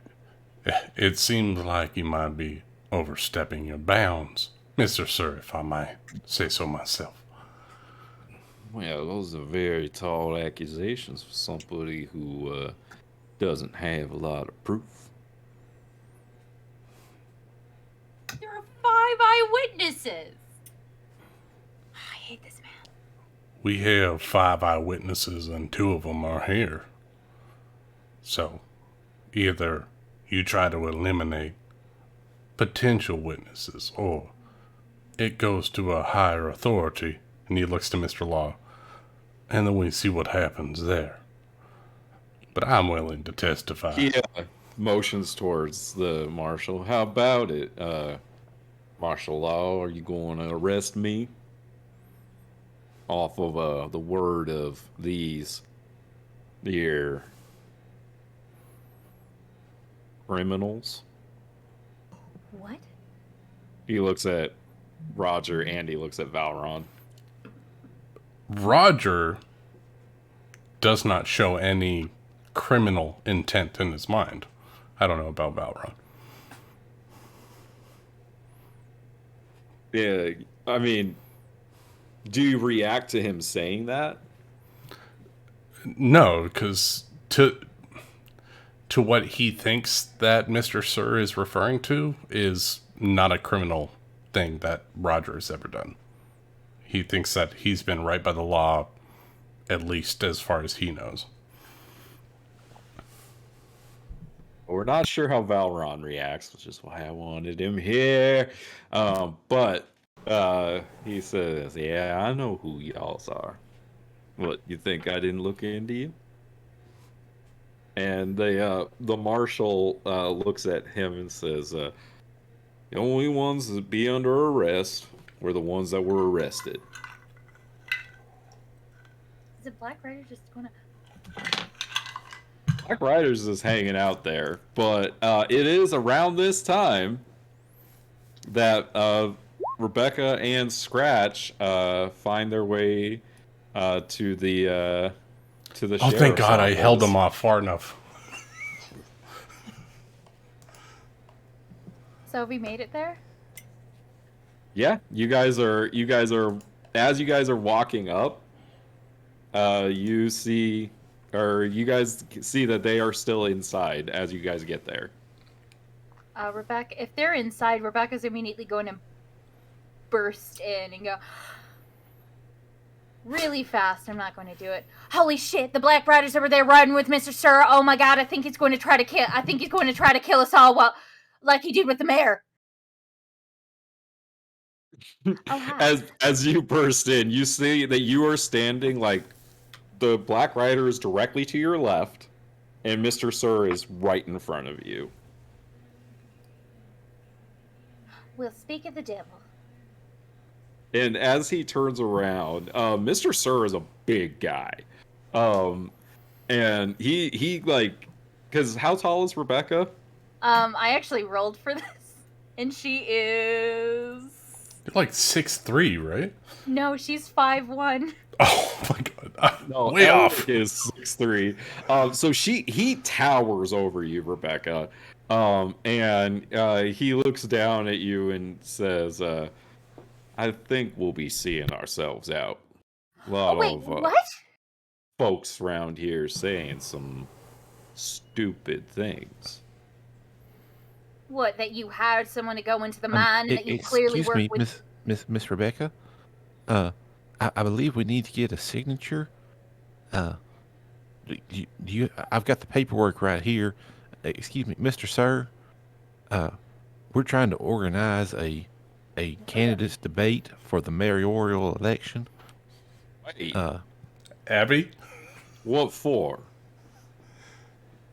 Well, For the mayoral since race? there are two candidates running, we thought that it would be best to let the townsfolk see them in a discussion. Who else is running? Since when? I didn't know about this. Well, clearly you don't read. But if you did, you would have seen that Maverick is now running for the mayor's office. You have competition, Mr. Sir. And she'll cross her arms and appear You to be see, as nonplussed. like he takes the papers from you, and his like other hand, not his hand with the three fingers, but his left hand, and he Strong like hand. and he like kind of like grabs the papers as you say, Maverick, and you see that he's just like, oh, that little brat is ruining all my plans. Fine, and he like signs his name on the line and throws the papers back at you. Thank you, Mr. Sir. Thank you for your civility. I start picking up all the papers from the ground, trying to organize them back again. Really, who is that? I don't remember. And he's going to walk out with the Black Rider. I can't wait for the Nick versus Nick debate.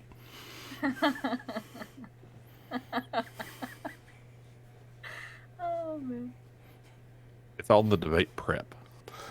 The great debate of 21. One man versus himself. It's going to be the worst. As Mr. Sir is like kind of walks past Rebecca and Scratch and like is like about to like he's outside of the building but the door's still open. He looks back in at you, Roger, and he says, don't suppose y'all had a nice trip to Graywood, did you? What? Roger just nods. Be seeing you. And then he turns and leaves. Are you serious? About that. We left a murderer leave the jail. Why do we leave him like Well, they're Rebecca. going out, they get on their horses, and they take Unless off. you want to make a citizen's arrest, they have all right to leave because nothing has been brought to the good judge law in the moment. I don't reckon arresting that man is a good idea. All right, fine. I'm sorry. I got ahead of myself. I admit I do that. But we have a debate because I got papers, Roger. Robert. Good job, Rebecca. You hear Tally from the jail cell, and he laughs and he says, "You think you're going to live to see that, little girl? That's funny."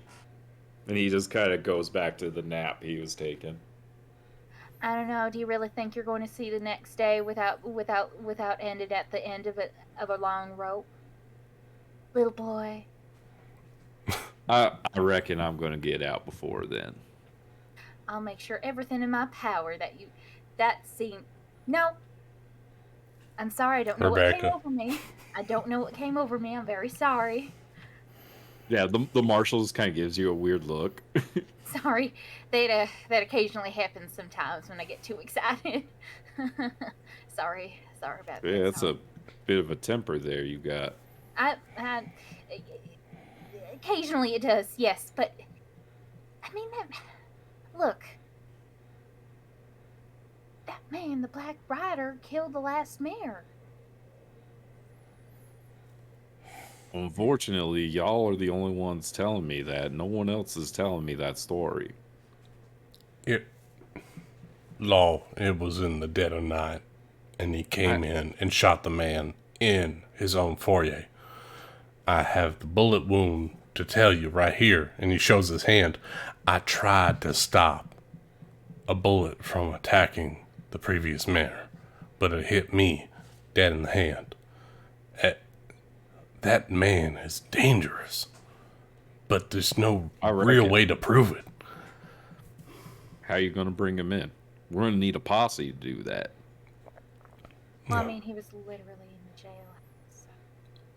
Problem is nobody else wants to come forth and speak the truth because they're all scared of Mr. Sir and all of his thugs that he has on his compound. Well, I tell you what. If you help me with this, it might help a certain individual with his troubles too. Judge Law, I'm willing to help in every way I can in multiple different cases that you are currently dealing with. However I can help, I will. All right.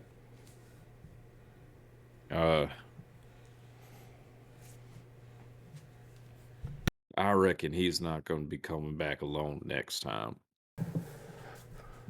Marshal, if I might say, you're not safe alone. Perhaps stay at the Soul Theater. Telma will provide some form of protection over the night. I gotta stay here. Somebody's gotta look over these here prisoners. And perhaps extra security amongst the sheriff's office would be much needed in the night. I don't trust a man like that to not go for vengeance once he's been called out. It's happened before. That is what I'm thinking as well. What do you say? Are you able to round up your little group and give me some backup? Yeah, yes, Mr. Law. We'll split up who we know is good and right with the law, and we'll make sure that the potential mayor, Mr. Maverick, is protected as well as yourself, Mr. Law. I'm sure that everyone else agrees that this is in our best interest for Amarillo, to make sure that you are safe and a good man is not brought down before his time has come.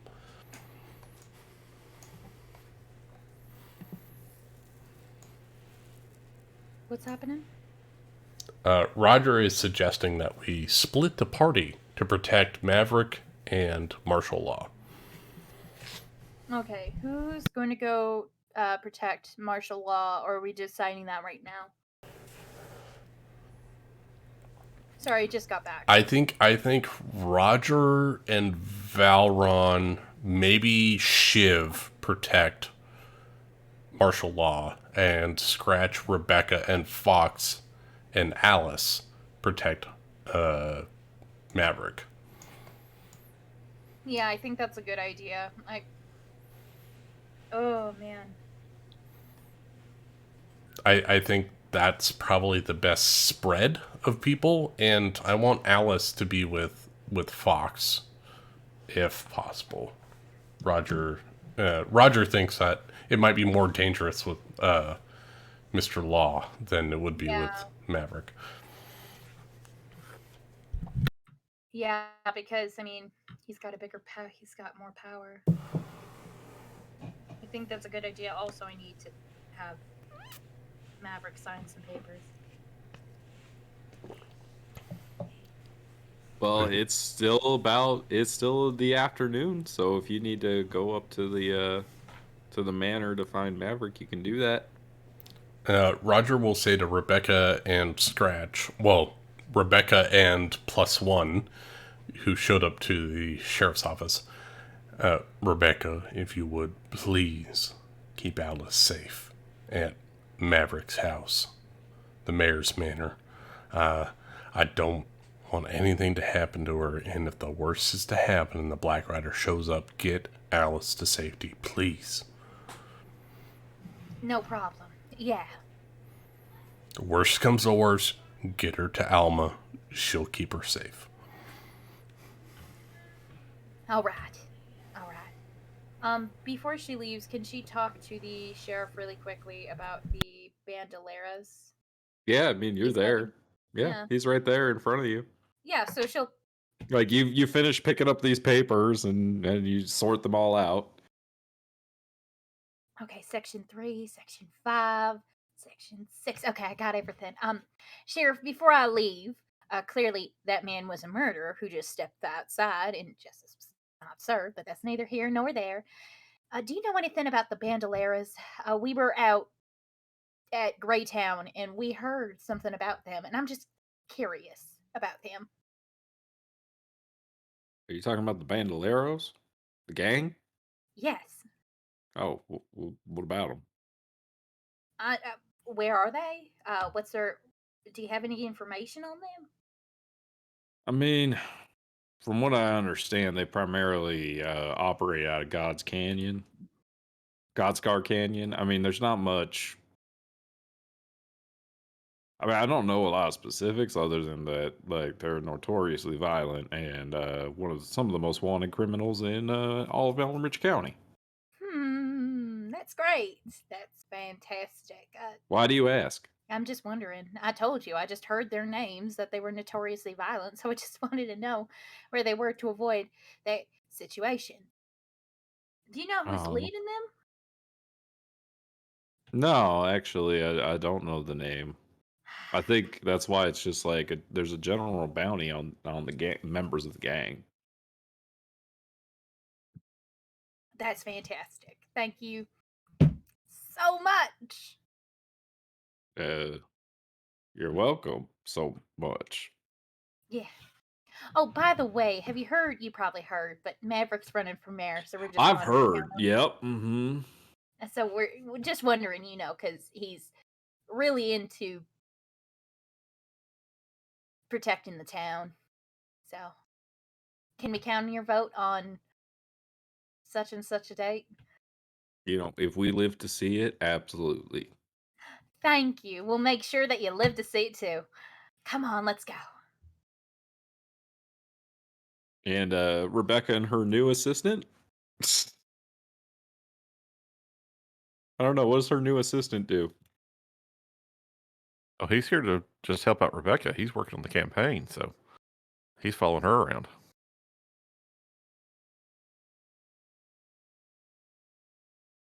I still can't believe that the Black Rider got away from us again. That man knows no bounds. He needs to be taken down. You guys didn't do anything. Yeah, I know. Well, I mean, he was in the law office, so I thought the law would handle it. The law's not stupid. Law sometimes it is. Well, whatever. Rebecca's going to be grumbling the entire way through, kind of flitting through, looking at Mr. Sir's signature, like, okay, he signed paragraph C. Okay, yeah, he dated there. Yeah, his social security is there. He provided his fingerprint, blood type. Yep, everything's signed. So she'll be flitting through there, kind of talking to herself, muttering to herself. Would you like me to take that over to Abby? Oh no, I'll do it myself. I'll do it myself. I'll do it myself. All right. Well, is there anything else you need me to help you with on the campaign? Yes, actually. How long has it been since Rebecca went to the Amarillo Star Tribune? Maybe it's only been a couple hours. Like that stuff's not gonna be ready till the next, like at least tomorrow. It's gonna take him a while to work on that stuff. No. Maybe you could come with me after I get Maverick to sign some of these things. We could go over and go over to the register and talk to Abby, or you could stay Okay. over there and protect Maverick, and I could go see Abby. Sorry. Well, whatever you'd like me to do there. Yeah. Scratch. Scratch. Who's that? I have no idea. Never mind. So the two of you make your way up to the mayor's manor. You see Maverick's on the front porch. He's just got a knife out and he's like whittling some wood. And as you approach, he says, "Good morning, or good afternoon, Rebecca. To what do I owe this pleasure?" Well, I have some good news, some bad news, and some terrible news. Which do you want to hear first? I suppose the bad news. Okay, bad news is Mr. Sir knows that you're running now. Well, that was going to happen eventually. Okay, so Okay. what's the terrible Especially if you news? put that article in the newspaper for him. I saw that. Yes. Terrible news is I broke the news to Mr. Sir while the Black Rider, the same rider who killed your father, was in the same room. So he's in town, and he is not in a jail cell. Okay. And the good news? Good news is I have I set up a debate with Mr. Sir because he signed it right here, subsection A, Article B, underneath paragraph C. So, the debate's scheduled for the 26th, and I Well, just need you to sign. technically, we still need you to sign the paperwork, and then we need to take them back to the county registrar's office. She's a But very nice gal. but once you do that, and I take it back to Miss Abby, then we'll be able to get the debate set up, and you'll be good to go. All right. If y'all think this is a good idea, we're going to wind up dead one way or the other unless we deal with him, right? Yep, That does seem to be a very likely outcome. might as well try to do it the democratic way. What the old man would want. All right. And he starts signing the papers. Oh, yeah. By the way, Robert said that you should we'll be crashing at your place for a bit to make sure that you're protected. Yeah. I wouldn't mind the backup, but, I think little Alice has got me covered. Yeah, maybe. Yeah, maybe just a little bit extra security, probably. But yeah, Shouldn't she be back from school by now? Huh?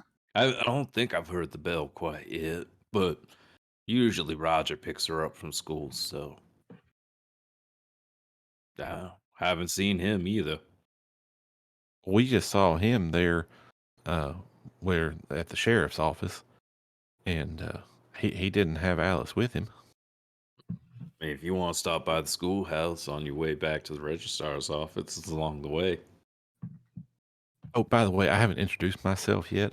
My name is Yeah. Daniel Webster. I'm working with Rebecca, and we are.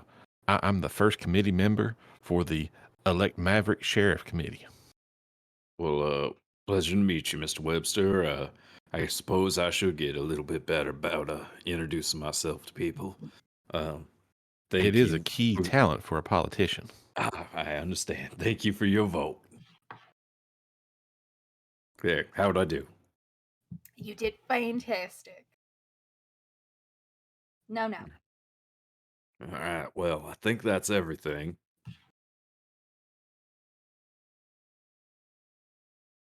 All right. How about you? I come with us too.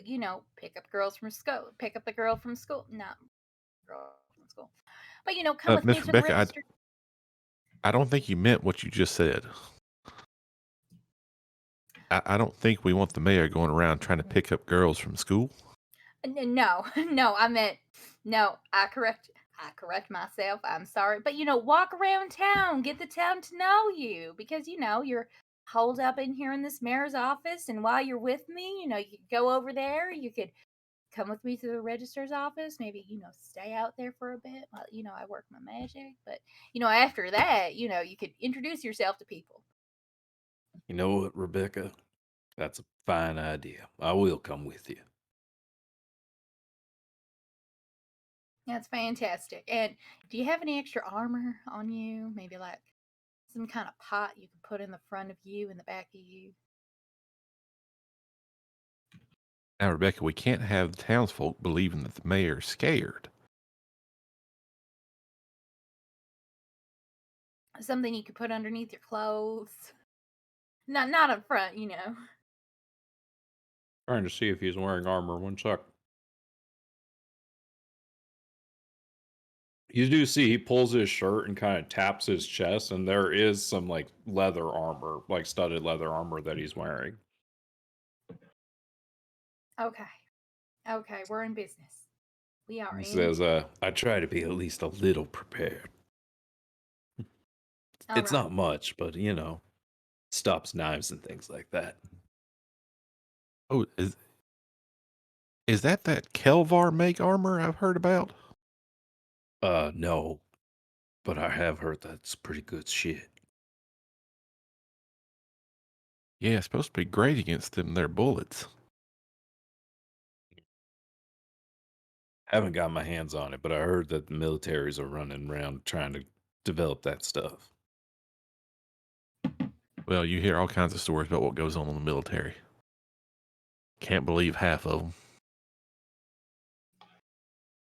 Usually I just don't ask. Anyway, where are we going? Registrar's office? Oh, you want me to go to town square? I get it. Well, you know, hang out outside the registrar's office, you know, make yourself known to the townspeople, you know, really get the face out of there because, you know, Mr. Sir is on his ivory tower and, you know, you're down with us. So, you know, just introduce yourself to people. All right. Lead the way. So the three of you are going to head back to the town square. And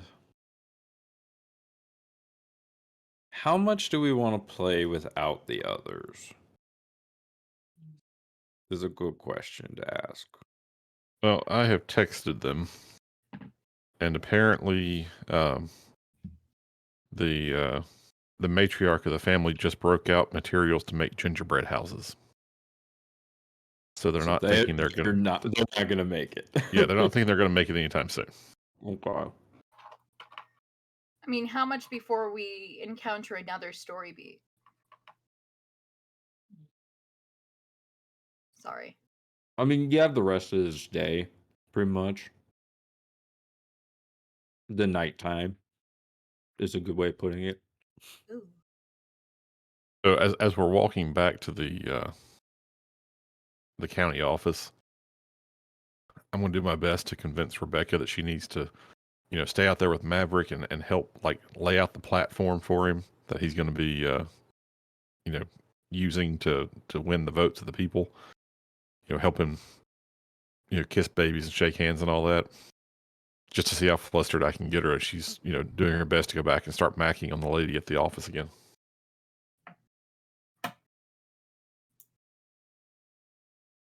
Right. Yeah. No. Totally. I understand the platform of what we're going to do. We're going to try to make Armadillo better.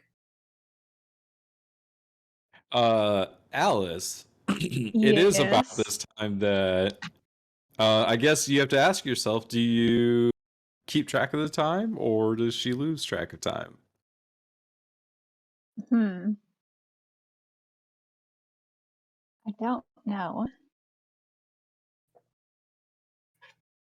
I feel like just leave it up to chance. I should roll on it. And is there anything you want to like say to Blythe's grave or anything like that? Anything like specific that you wanted to do while you were there? No, she probably would have just like told him about Greywood, about the whole the whole adventure they had in Yubaba's casino.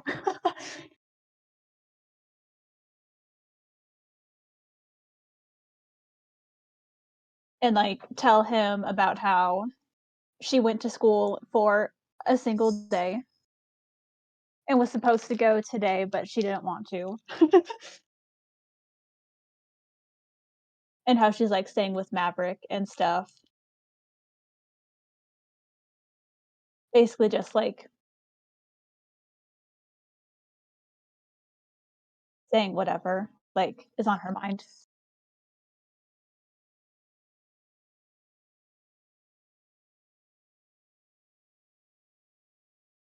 Okay.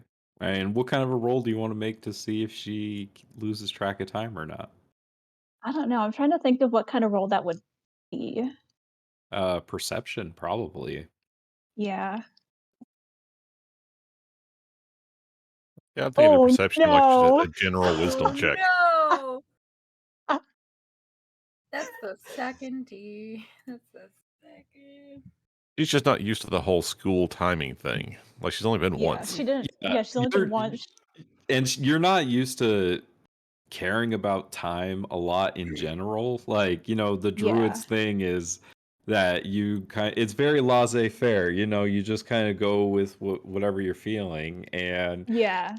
you just kind of hang out here with Blythe. You end up falling asleep for a little bit and just kind of spending your time here with Blythe, doing your normal kind of like practice routines and other kind of things that you do to entertain yourself.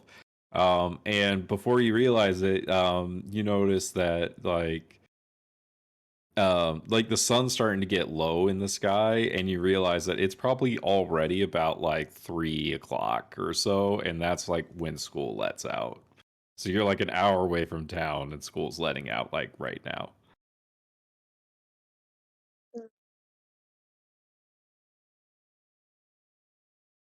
Oh shit.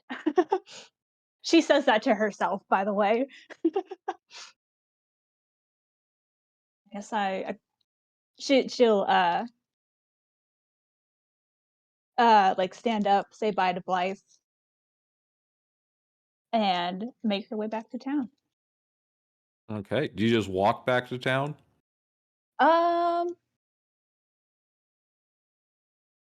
mm, yeah. Yeah. She'll just walk back to town. Okay.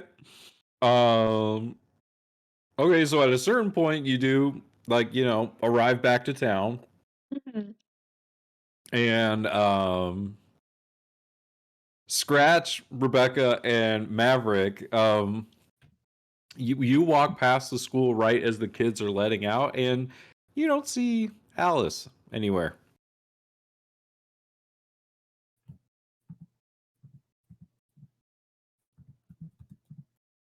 Well, that seems a little bit weird now, doesn't it? Was Well, I don't see Mr. Robert, nor do I see Alice. Maybe he came and picked her up already. well, well. Okay, yeah. Maybe maybe that's the most logical solution. But wait, we literally just saw the kids get out of school, right? Yeah. But why would he pick up Alice early? I don't know. Why does Roger do what he does? He is a little dramatic. Yeah, I guess you're right. He is dramatic. Did she see any of the kids walk by? Yeah. Excuse me, child over there. Quick question. Have you seen little girl, about yay high, uh, brownish, reddish hair, Alice? Goes by the name She's new Alice. in town. She's new. Oh, you mean the weird girl? I wouldn't call her weird. That would be her. Oh, Damn. well, she I saw her earlier behind the tree, but then she went behind the church. Then I didn't see her again. But that was like this morning. Was she in school? Oh no, she never came inside. Oh no. You're sure, little boy? I'm sure.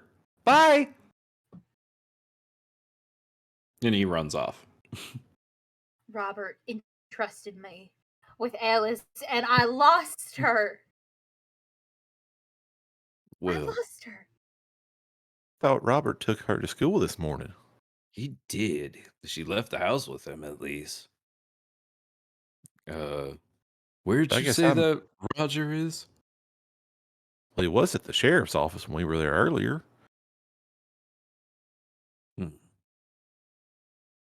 Well, after we go to the town square, should we go to the town square first or go over there first? What do you think? I think it's very important that you and Rebecca get this campaign going. So let me go over there and see if I can't find Mr. Robert. Okay. Uh, thank you, Mr. Webster. And all right, Alice. So, or Rebecca, you and I can go to the town square. Right. Yes. Yeah. Of course. We'll mingle a bit, and then I got to drop off these papers to the registrar's office, and talk a little. Oh, don't Okay. worry. I'll take care of that for you No, just as no, soon no, as I no. find I'll Mr. do it. Robert, I'll do because it. you two need to I'll do focus on the platform. Yeah, but I have a personal, you know, not a relationship, but a beginning of a friendship with this person, and I think I'm the perfect person to drop it off. I mean, I'd hate for you to go out of your way when there's such important business to be about. Yeah, you're right. You're right. Right. The campaign is first and foremost. Should be the first and foremost. But and Rebecca's going to hand over the satchel full of the papers, and she's going to lean in close. But when you talk to Abby, can you just kind of ask what she thinks of me? I mean, I know it was our first meeting, but I just want to know that I got like a good impression and everything. Just if you don't mind. We could all go over there. Like we got time. Well, there's no time to lose on the campaign. You know how folks are scared of Mr. Sir. Y'all need to get up there and start fighting that right now. Don't you worry. I'll take care of these little errands. Webster, That's what I'm here for. I hate you so much. But okay, just ask, what she thinks of me. I know we only met once, but just kind of Don't you talk. worry, Miss Rebecca. I'll take care of it for you. Okay, just tell me everything, because we're yeah, okay. Thank you. And she'll, link arms with Maverick, and she'll head over to the town square. All right. So, I don't think Lucas is back yet, right? I think so. Okay. Yeah, not So, Scratch, you walk into the registrar's office with these papers. And you see Abigail Blake behind the desk smoking a cigarette and working in some ledgers and things like that. She's got like a stamp and she's like, bam, bam, like stamping a few pages and writing. And as you come in, she looks up and she says, "Oh, hello. Hey, I don't think I know you. Well, welcome in." Why, thank you. Hello. My name's Daniel Webster. I work with Miss Rebecca, and I'm here to deliver the signed paperwork for the mayoral debate that is to be on the 26th of this coming month. Oh, she didn't want to bring it back? Well, she's out there right now with our future mayor trying to make sure that the people of this town understand how important it is to vote for him and not for Mr. Sir, no matter how fearful they are. But I must admit, she was very hesitant to let me accomplish this task for her, even though her job right now is all about the campaign. I did have one question for you on behalf of Miss Rebecca. She just was very curious if the impression she made was sufficient to make you likely to vote for her candidate. Make me a persuasion check, please.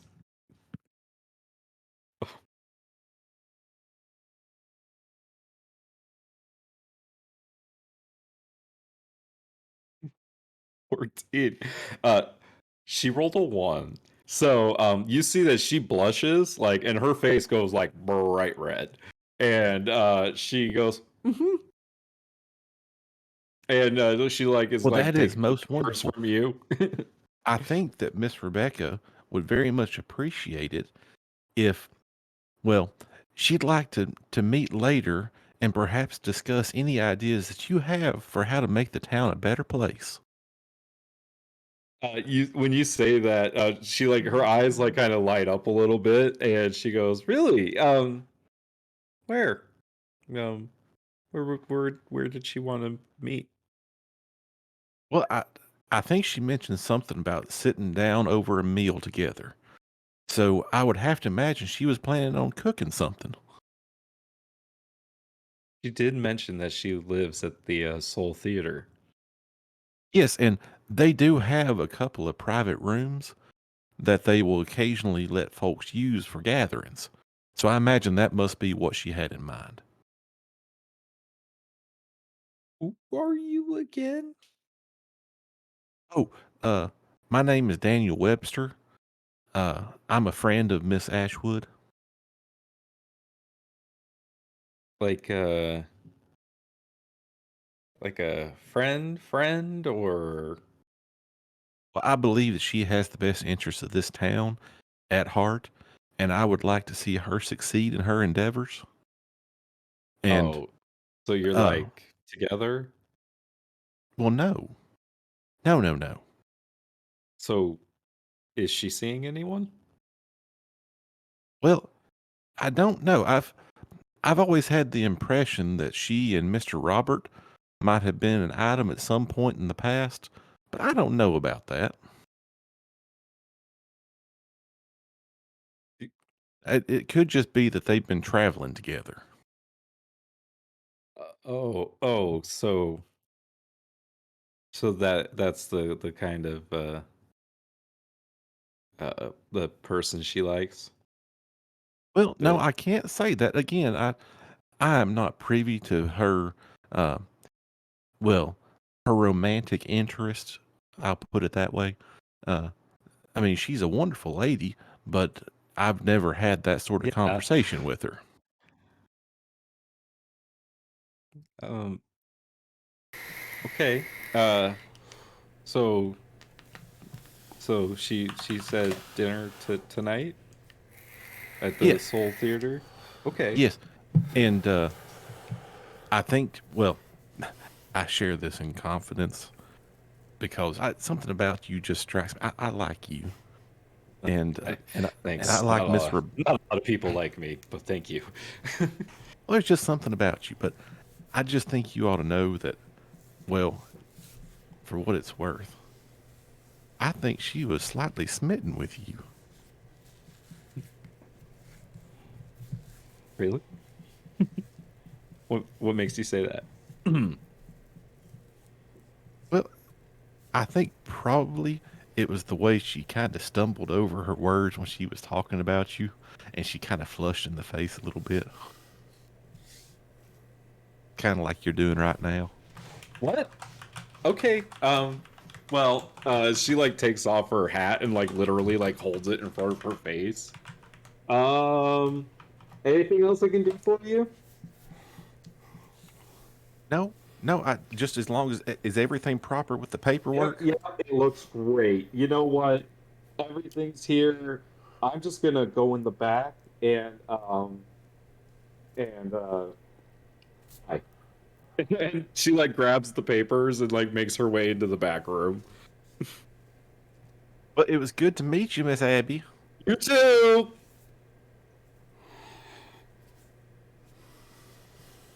And my name is Abigail. Sorry, I'll make sure I tell Miss Ashwood that your name is Abigail and not Abby. No, don't. Never mind. Bye. And we're gonna flash over to the town square. So, Rebecca, how do you set up Maverick in the town square? Is there kind of a platform or just a statue or something?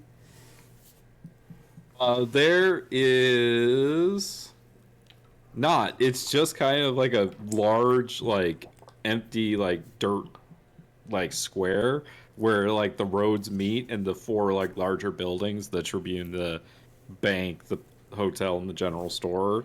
they're all kind of located at this like 4-way stop.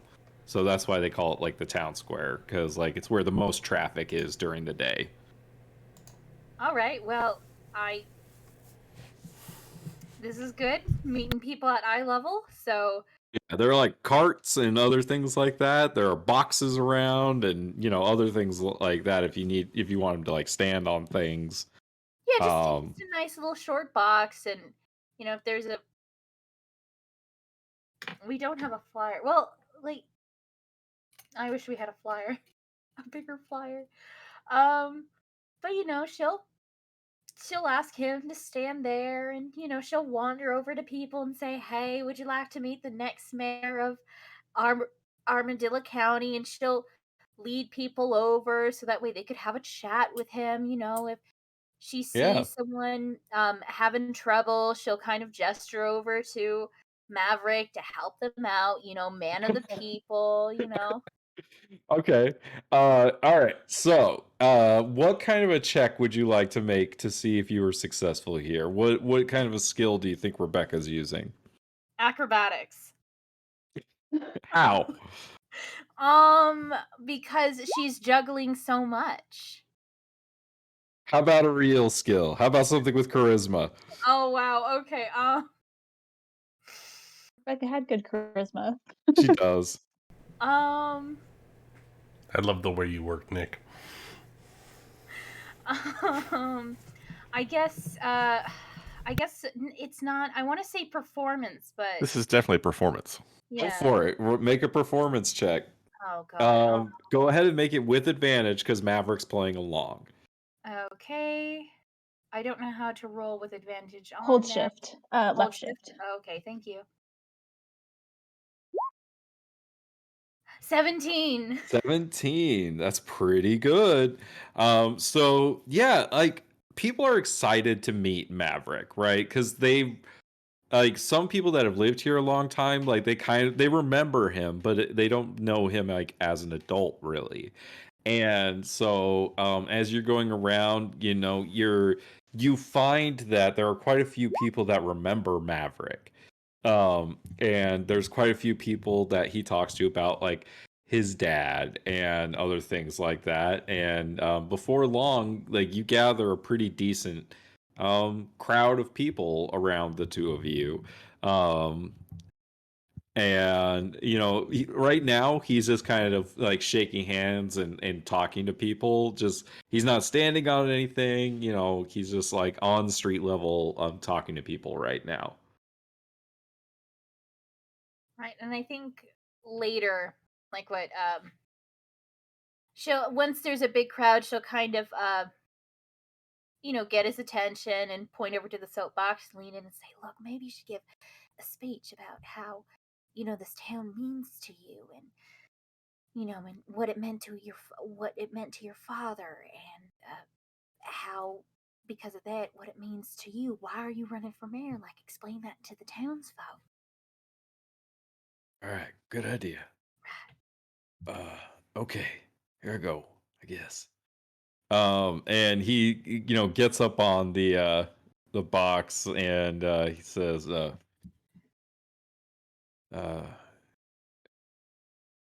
and as he's like getting up on the box, Alice, that's when you kind of walk by the town square, and you can see that Maverick is like standing on a soapbox, like surrounded by a crowd of people. She will, as quickly and discreetly as possible, just turn back around, find another way. As you turn around, you see Roger is walking up behind you. Oh yes! And with Hello, him is somebody Alice. you don't recognize. Daniel Webster. See, Roger, It is Neil Webster. This is what I was talking about. We were walking just by the school when they let out, and Miss Alice just wasn't there, and here she is now.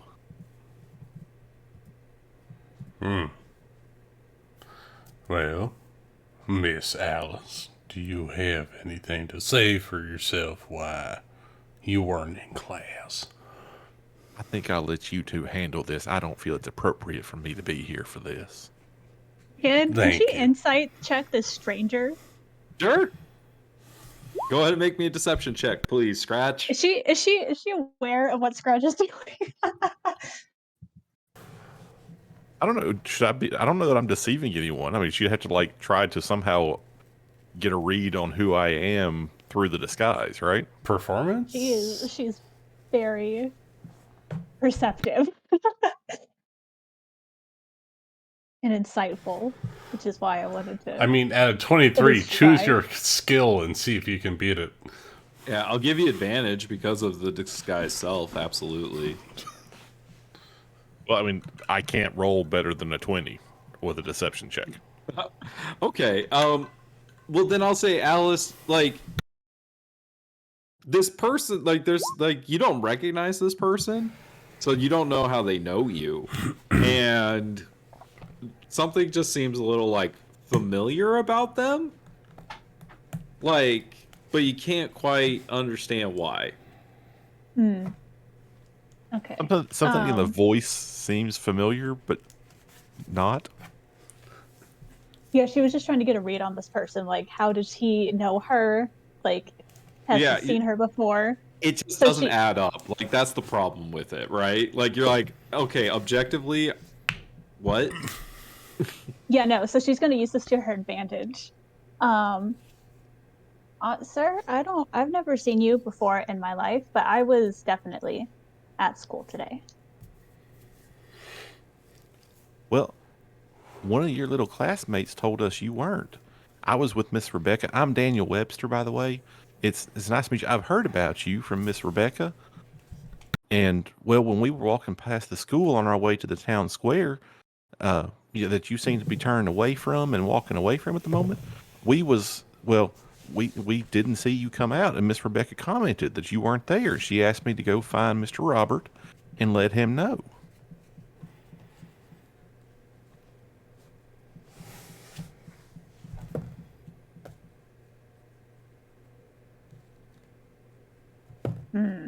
I'm trying to figure out how to play this.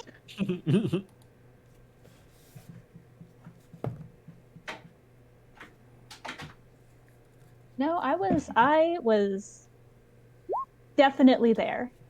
I think you guys might have just missed me. I tried to get out a little. I was out pretty quick because none of the other kids really like me. So. Also, who are you? Like, I don't know you. I'm Roger, a friend I don't know of him. I'm a friend of Miss Rebecca. I'm working to help elect Maverick as mayor of our fine town here.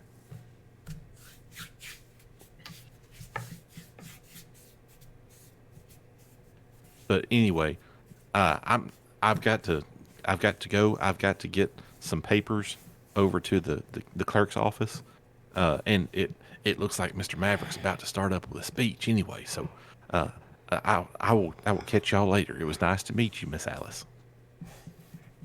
Yeah, nice to meet you too. She's gonna kind of give him a side eye. She's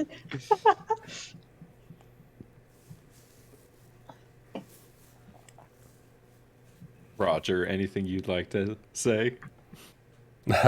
Yeah. So, Alice, what'd you learn in math class today? I learned how to add numbers, although that was really easy because I already know how to do that. Well, I learned how to add bigger numbers. I didn't know how to do that one. Well, that's fantastic. Did you you get know? along with the other kids in the class? No, I know I said that I would try to talk to them, but I was too nervous to. I understand. When you're as gifted as you are, it's hard to associate with those that aren't as gifted. So, just try your best next time. You know, actually, I might go try to find some of the kids and see if they want to play. Oh, really? You want to go play? That would be fantastic. I would love to see you go tramps around with kids that are your age instead of getting into the harrowing dark things that the adults are getting into. That's a weird thing to say, Alice. It's a weird thing for him to say. Well, it's a good thing, Roger, that I'm not scared of the dark anymore.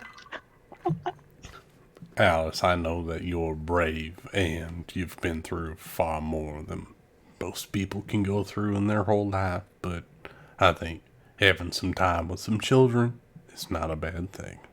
Enjoy yourself. Have some fun every once in a while. Yep, that is what I am going to do. Just make sure that I'm going to be honest with you. I told Rebecca and whoever Rebecca was with to protect you over the night with the mayor, or with Mr. Maverick at his house in the evening, so please stay close to Miss Rebecca. Can I sit close to her later?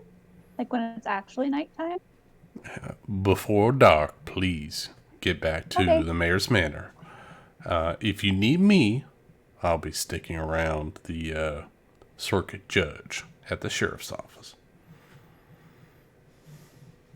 Oh, okay. I actually I wanted to go there first before I go try to talk with the other kids. You want to go to the sheriff's office? Yeah, there's a bounty board there, right? I'm sorry, Alice. Why do you need to see the bounty board? I just need to see if there's someone on there. I'm heading there myself. Do you want me to look for you?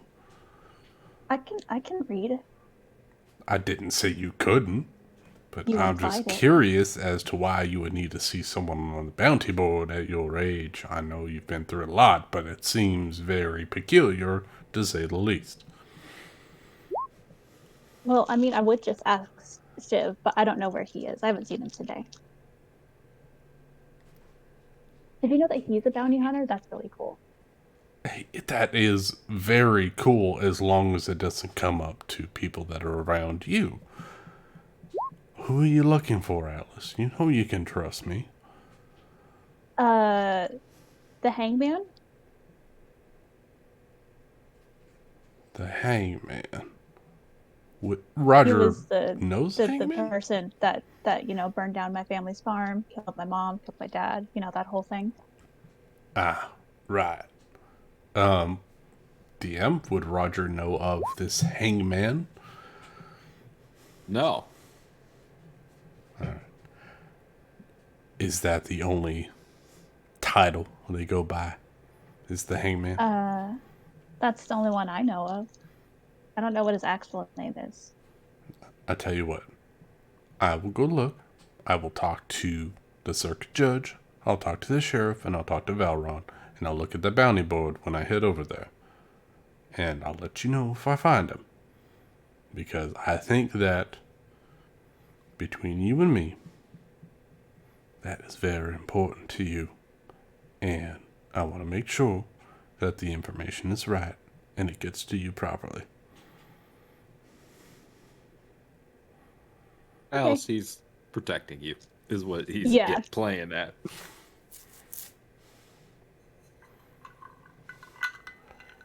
All right, I will be on my way then.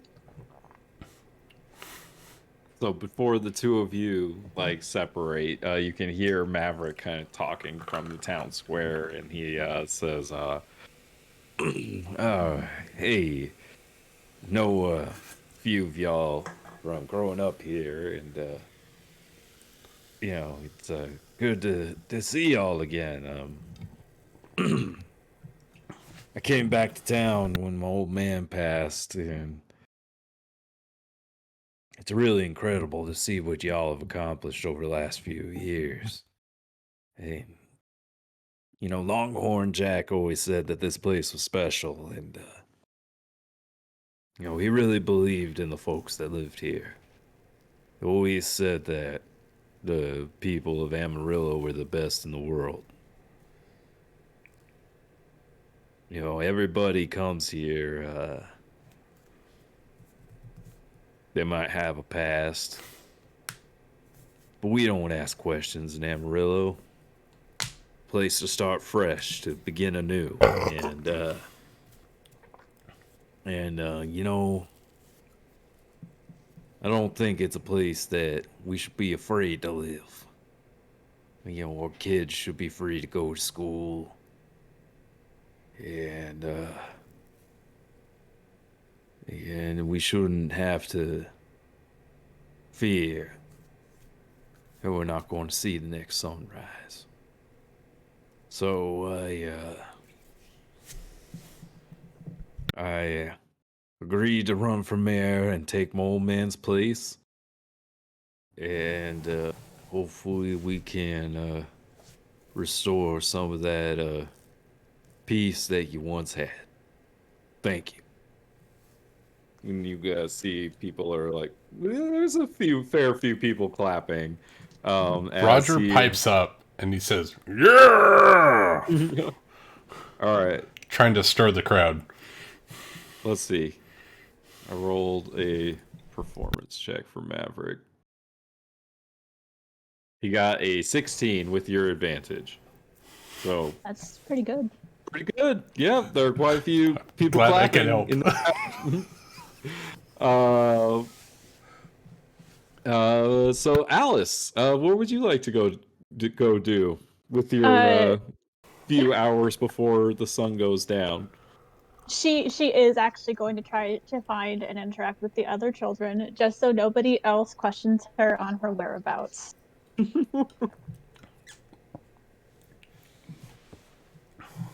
All right. She's doing it very begrudgingly. She's not in a good mood anymore. She got caught by some rando that she doesn't know. Who the fuck was that guy? So you look around and you find eventually the kids, and they're playing still just out in front of the elementary school. Mm-hmm. And you can see that they've got a ball and they're just kind of kicking around with each other. There's 5 of them, the 3 boys and the 2 girls. Yeah, she'll. Oh, go ahead. Go ahead. Go ahead. Oh, I was just gonna say, the I guess I could describe them.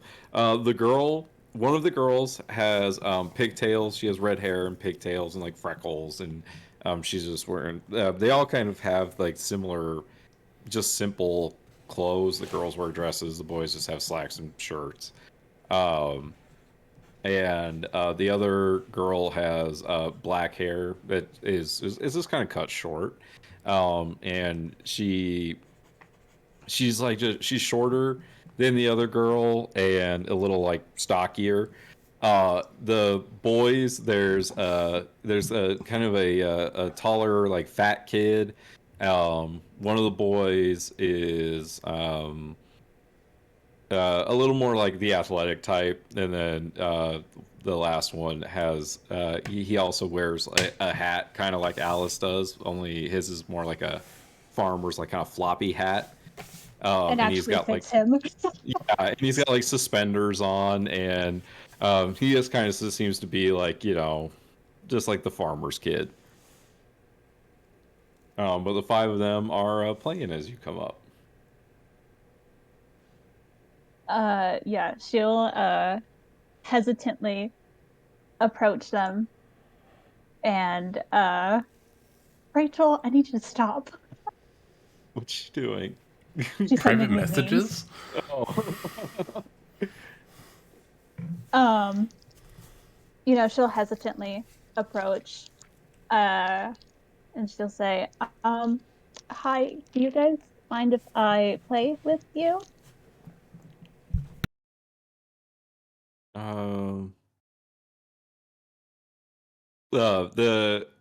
The boy with the hat, he walks up and he says, yeah, but why weren't you in school today? I saw you through the window, and then you just kind of never came inside. I I my I wasn't. I felt sick this morning. I thought that it would be a good I tried to come in. I just didn't feel well. Make me a deception check with disadvantage. Is it the stuttering? Oh yeah. 14, So still really 14. good.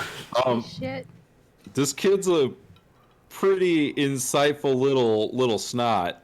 He's like, well, you didn't go back up the path back to where you live? Like, you went behind the church. What'd you go back there and do? I just sat there for a bit. Why? Isn't it better to like sit in class?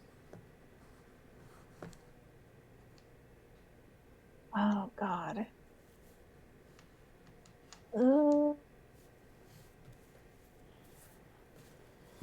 I didn't want to. So are you saying that he saw through like her lies? Uh, I don't know. Well, my name's Theodore. Or Alice, right? Yeah, I'm Alice. Well, that's nice. This is Ashley, and he points to the girl with the black hair, and Gretchen, and Vincent, and Michael. And they all kind of wave at you, and he says, "Yeah, you want to play with us? Yeah, I'd like to play with you. All right, Alice, go ahead and make me an athletics check."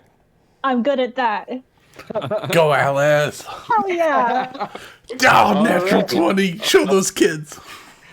So, Alice, not only do you dominate in the classroom, you also dominate these children at sports. Like the prodigy that you are, everything comes easy to you. And the second that they explain the game, you are automatically good at the game.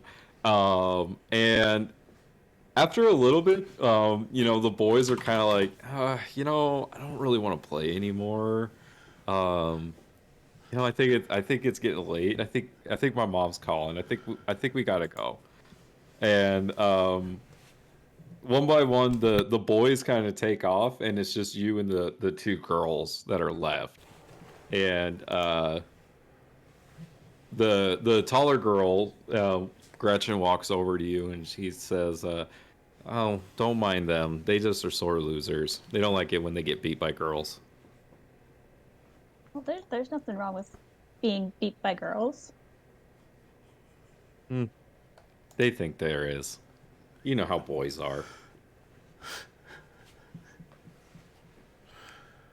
She's gonna try to think of how like she doesn't know how boys are, but she's trying to think of how like Roger and Valron and Scratch act.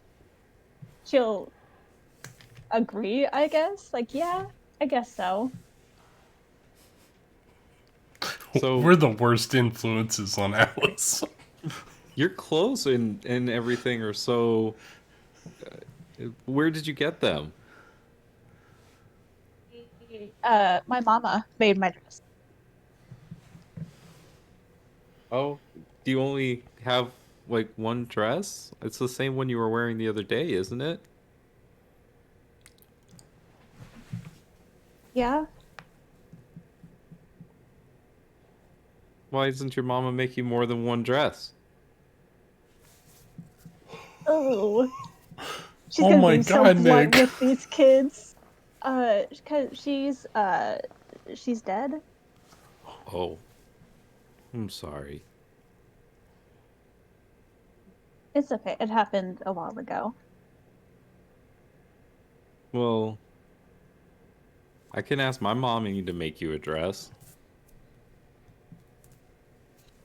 Really? Yeah, my mom does that stuff all the time. She really likes doing it. I would appreciate that. Hey, you could come over sometime if you want. Okay. All I right. think that would be fun. Okay. Well, I mean, the sun is kind of starting to set, so we do need to get going. But are you gonna come to school again? Yeah, I'll come. I'll be there tomorrow. I don't know what day it is. Okay. Well, we're gonna need your help if we're gonna beat the boys. You know, it's kind of hard when it's 2-on-3. Oh yeah, definitely. I can even out the teams. We'll get them. Cool. See you around. And the two of them kind of scamper off.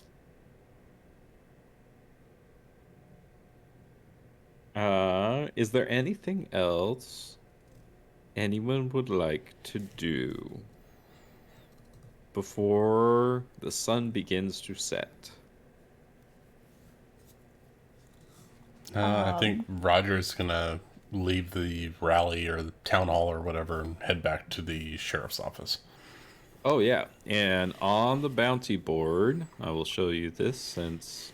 Do I see a hanged man? Well... You know what? I'm just going to show this to everyone. Jimmy Hangman Holloway. So you do indeed. Is there a picture associated with this name There or is just not. a name? Nope, just a name. I look to the other law folk in town or in the office and say, do any of you know this is Jimmy Holloway, the hangman, as they're called?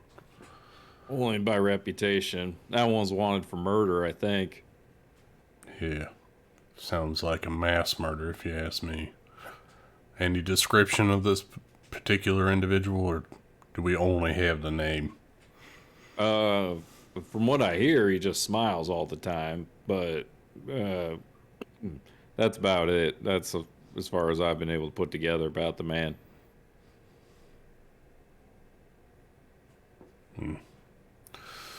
All right. Thank you for your input. If any more information comes out about this particular individual, please let me know. Sure. I want to make sure that Daniel Webster gets back to Rebecca and explains about the arrangements for this evening. Yeah. So after the speech, the people start clearing out, and you find your way back over to Maverick and Rebecca. Well, I just think that went wonderfully well, don't you? I believe so, yeah. We have a couple of voters who want to vote for us, who want to vote for Maverick. Maverick, great job, by the way, and she'll give him a huge slap on the back. Thank you. Thank you. Yeah, it, just kind of spoke from my heart. Well, that's the best way to do it. Miss Rebecca, can I steal you for just one moment, please? Yeah, sure. So, I turned in the paperwork at the office like you asked me to. Yeah, and what else? Did you talk to her? What'd she say? What'd she say about me? I got the distinct impression that she was most curious to find out more about you. And I Like, took the what way? liberty of informing her that you had mentioned to me that you were intending to offer a dinner to her this evening at your home. I did? Well, you did. At least you meant to. Yes. Wait. Did you...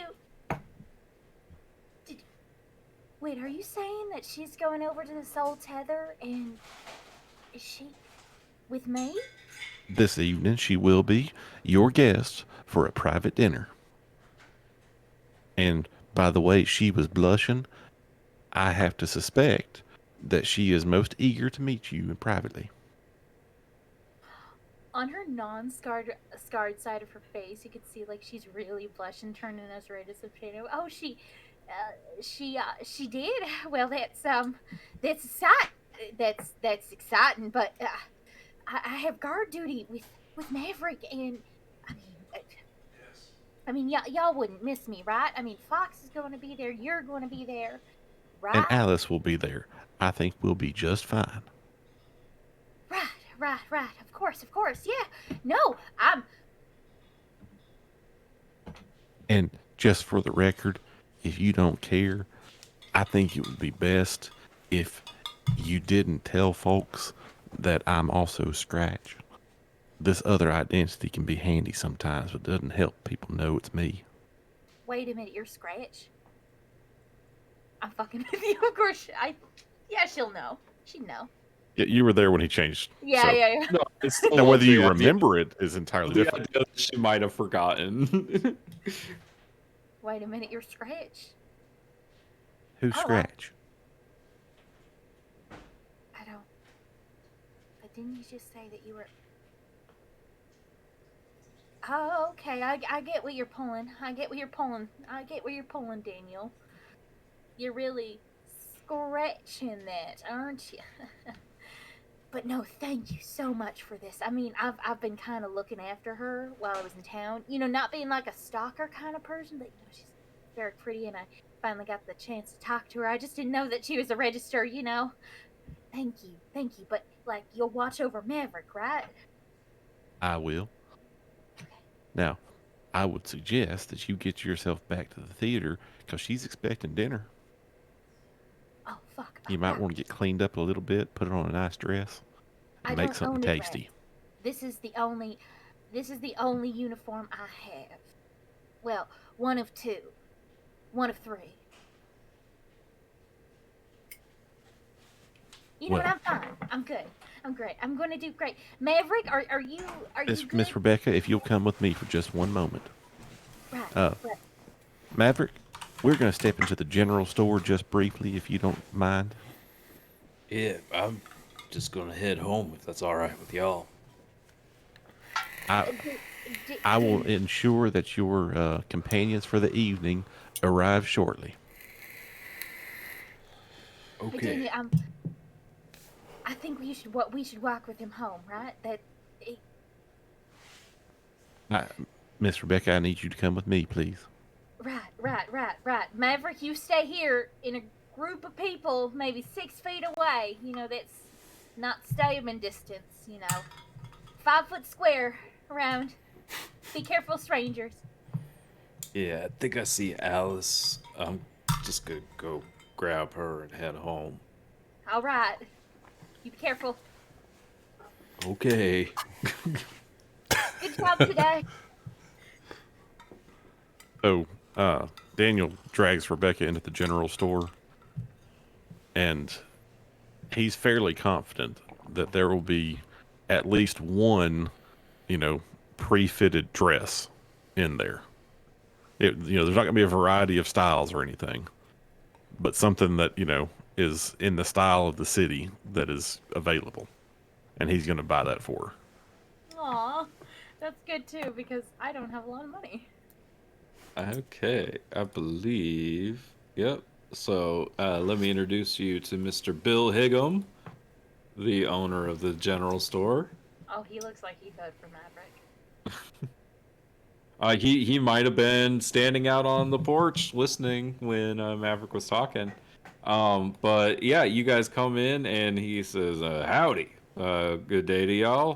What can I get for you? You need something for Miss Alma there, Rebecca?" Well, Actually, Mr. Higgum, at this time, I believe we need something for Miss Rebecca herself. Do I know you? I've been through the town a few times. Name's Daniel Webster. Don't know that we've met properly. I know most folk, but I don't. Oh, okay. Well, nice to meet you, Mr. Webster. Sorry, Bill Higgum. You looking for a dress? You said. Yes. Yeah, I know that. my wife loves to sew dresses. Well, Makes them for my little girl all the time. I'm aware, and while I'm most interested in some fine fabric, I was wondering, I know some general stores that I have seen will carry dresses that have been, well, pre-made just for a little bit of taking in, if you will. Yeah, I've got like just a little rack. It's near the back. There's a few shirts and skirts and dresses and things like that. I just kind of keep my clothes back there. Excellent. And he just drags Rebecca back there.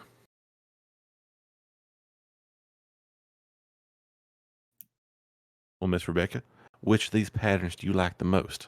I think the gingham would look mighty fetching on you. Wait, the gingham? Yes. Style? I don't know what the gingham. It's a pattern, I think. Okay. I don't Just know. type gingham dress in Google. Okay, thank you. Sorry. I love how this is where our sessions are going. What pattern of fabric do we need for dresses?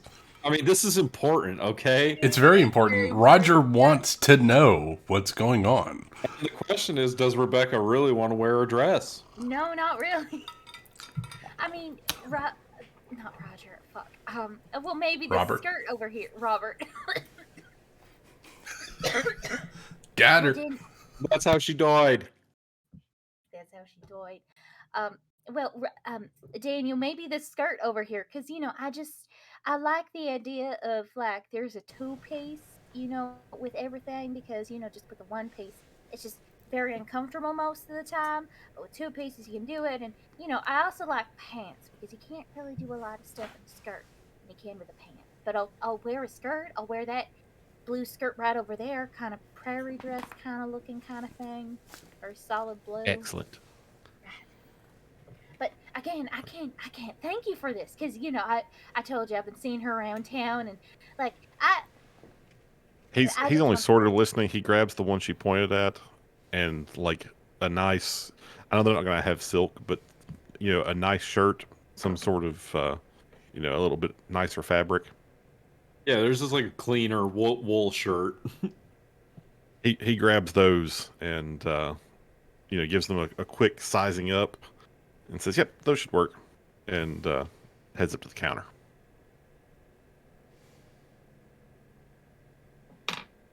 All right. Well, all of that would be about 2 gold pieces. I appreciate that. And I saw you've got the fabric racks over there. I'd like to reserve about, let's say, 18 yards of fabric in that blue there. Okay.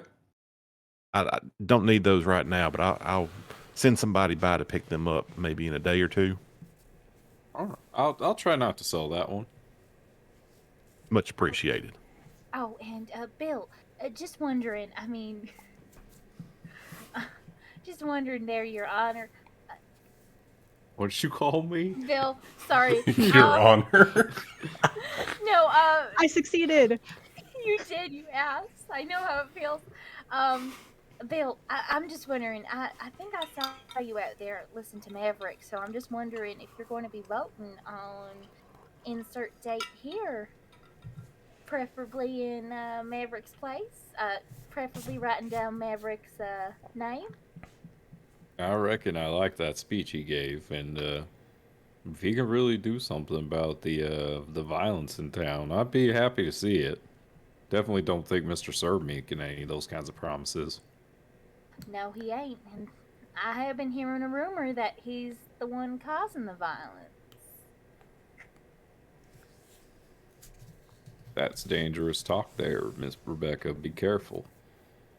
Well, if there's one thing the Maverick campaign isn't, is that we're not afraid of Mr. Sir.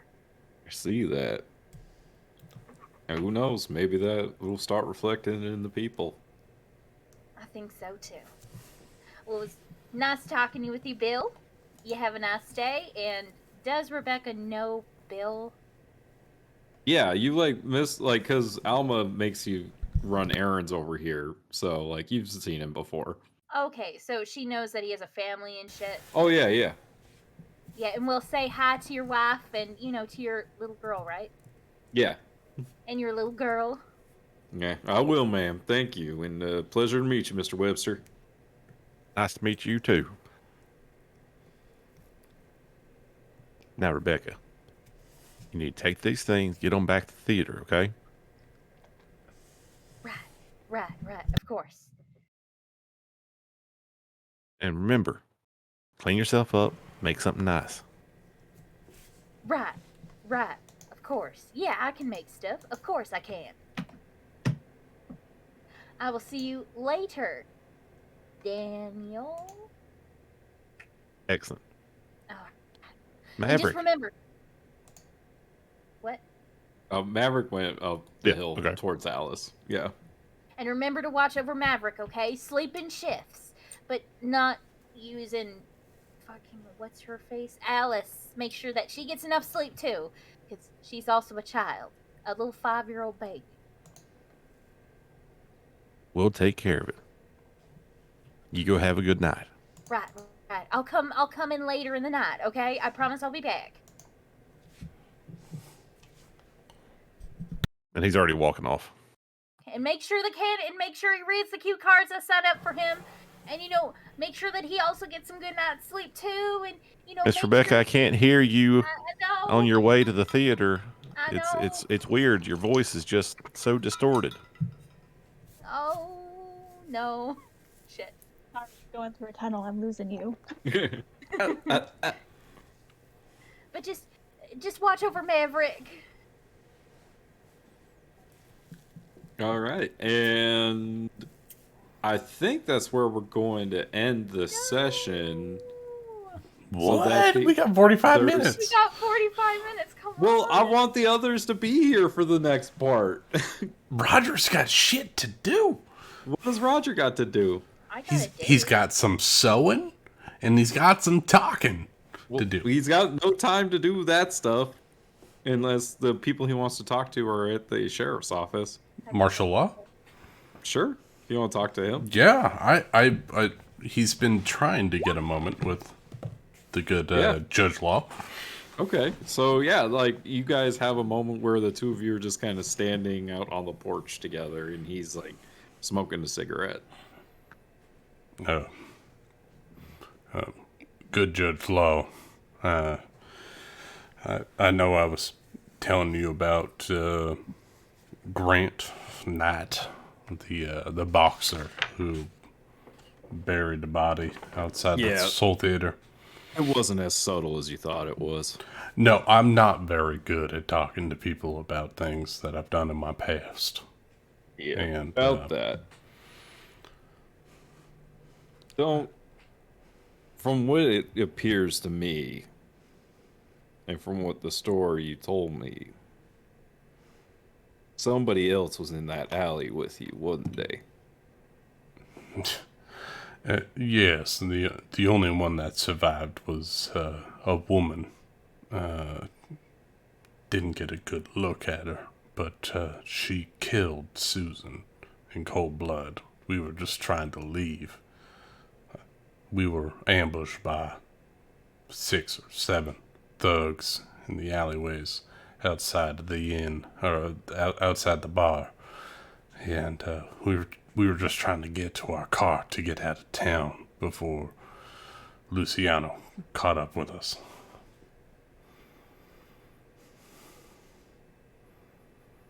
Luciano, huh? What did he want with you? I was fighting for him. I'm Grant, the Howitzer Knight. That was my fighting name. My birth name is Roger Smith. But I was expected to throw that fight that night, but my pride got the better of me, and I decided that I wanted to go out on my terms. And when I didn't, he sent what I presume a bounty hunter and a hit squad after me. and Susan, and she didn't make it out alive.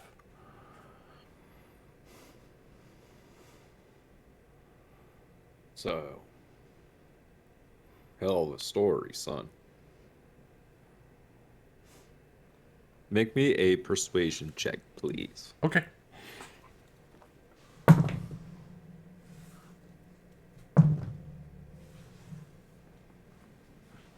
Persuasion. Oh, -2? A 3. Ugh. I mean, it was the truth, but he's not very good at telling the story.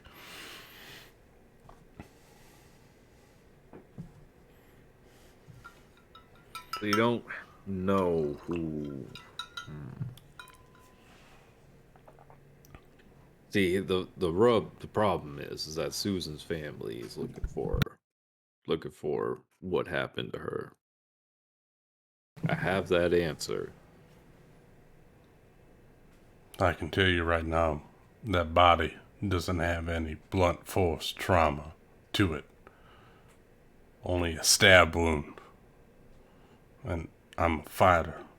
I may be an underground fighter, but I'm an honorable fighter. He like looks you up wouldn't and do that down to her. and sees that you don't have a gun or anything. Yeah, I have a boot knife and that's it, but it's... I've been fighting for 30 years, sir. I take pride in my craft, but I wouldn't kill her. I loved Susan. We were trying to escape that night with what winnings I had. It turned the wrong way because I defied a mob boss who bet against me and wanted me to lose. And I couldn't do that, but my pride killed Susan. That's purely it.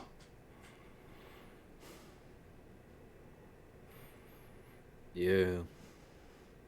Unfortunately, sometimes when you play stupid games, you win stupid prizes. I understand. There is my book is full of dirty pages, if I say so myself. But Probably one means was clean. something different than what you wanted to, but you know, yeah, I get it. yeah. I'm not great with. Look, I've done No, things that I'm not supposed to have words are done. not your forte. I get that. Yeah, I've done things I'm not supposed to, but we just wanted to have a happy life. Here's the thing that I don't understand. So, why'd you run away? They were trying to kill me. They were trying to kill us, and they got to Susan. You could have come to the law, but you didn't. You ran. Why? Because Luciano was deep in Port Pearl. I went as far west as I could. I found a settlement that I could lay down to, and I had some help getting into town, but I traveled for days. Nothing. Just Susan. What I don't understand, why'd you take her body? Why not leave it? She didn't deserve that. She wanted... I know it sounds strange, but she said that she wanted to live with me out west. And so we went.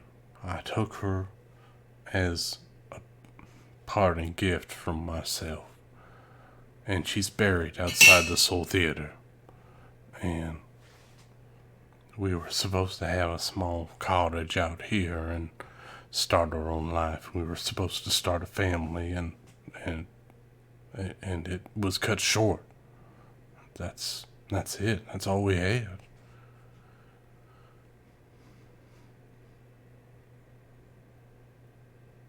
I understand that by the law, certain things can be stretched or read in different ways about what happened that night, but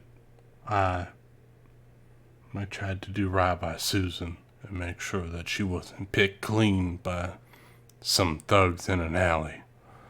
And I wanted her to be brought to a peaceful place and buried close to me. Because I believe that we had a connection and that we were supposed to spend our time together.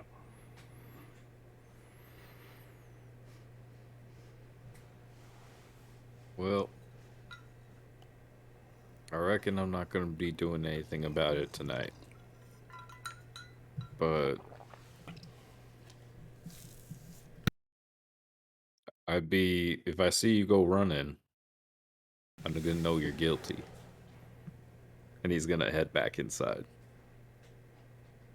And he'll call out as martial law heads inside. I ain't heading anywhere. That little girl, Alice. It's the only thing I have to hold on to. And I have to protect her. And quite frankly, Mr. Law, you're my best chance of making sure she's safe. And so I have to protect you too. And he kind of sits at the front door, back in a chair or rocking chair or whatever, and sits at the entrance to the sheriff's office. Okay. Any other conversations that want to take place? I wanna go on Yes. my date. Please, Summer, everyone, go get your ahead. backstory in. I love it. Yeah, Summer, go ahead. Alice just wants to talk with Maverick. Okay, yeah, he comes up the hill and he's like, "Hey, kiddo, how you doing?" Good. I talked with the other kids and I played with them.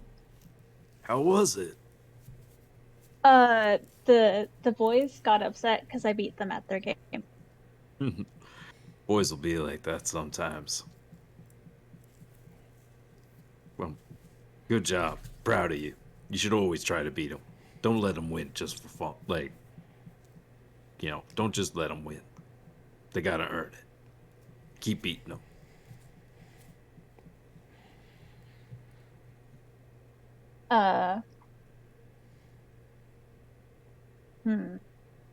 She's not gonna. I don't think she will. She would be able to successfully lie to Maverick.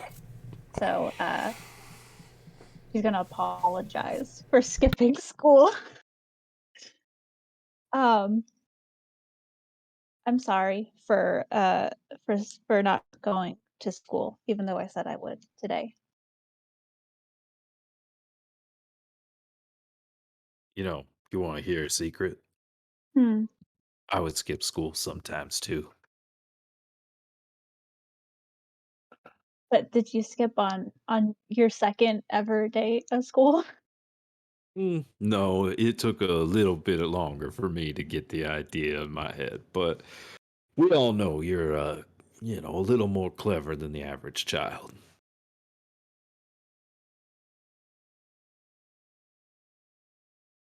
You're not angry? Oh, what's there to be angry about? You didn't want to go, right? No, but I lied about it. Yeah. I lied to Roger, and then I lied to him even more, saying that I was actually there when some man, I don't know who he was, said that you guys walked past the school and didn't see me. So I lied and said that I was there, and he Yeah, believed me. I didn't know who that Daniel Webster guy is either. Never seen him before. He said he was a friend of Becca's. Yeah, that's what he told me too. Anyways, I mean, kiddo, like, I think what you're saying is that you feel bad about lying. Yeah, I don't like lying. Then why'd you do it?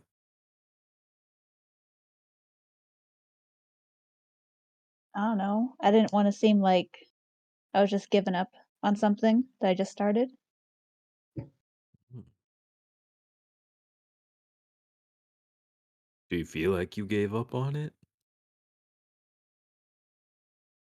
Kind of. but I told one of the girls in the school that I would be there tomorrow. So I'll actually go tomorrow. And it doesn't sound like you failed at anything. But, you know, maybe you should apologize to Roger and you should tell him what you told me. Probably make you feel better. Yeah, I'll tell him tomorrow if he walks me to school again. You what'd you do with your time off? I visited Blythe. You went all the way out to the Heart Ranch? Yeah, it wasn't that far. I've walked longer before. Yeah. Yeah, you have. You're an amazing little kid, Alice. Uh hey, you know, if you need anything, just, let me know, okay? I don't know much about kids, so you're gonna have to help me on this one. Like, do you need anything?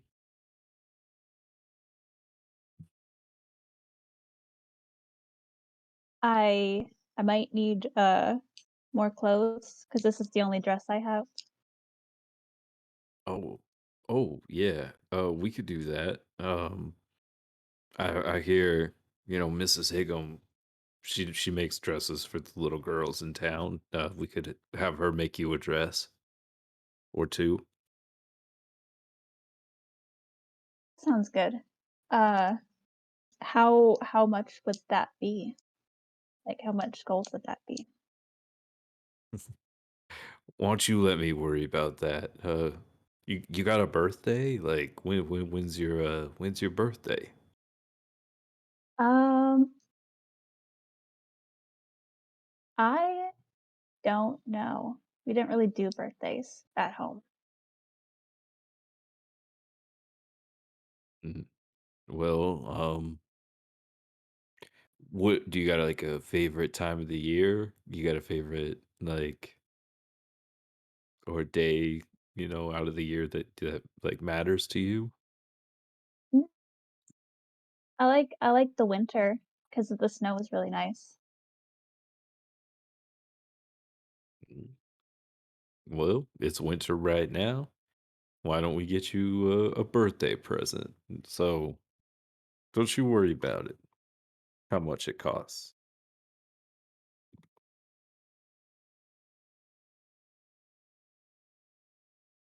He says that, but she's gonna try to sleight of hand some gold into his pocket. All right, make me a sleight of hand check. Has a 17. Like roll a perception check for him here. Damn, Alice. That beats his 14 perception check. How much gold do you slide into his pocket? How much does clothes cost?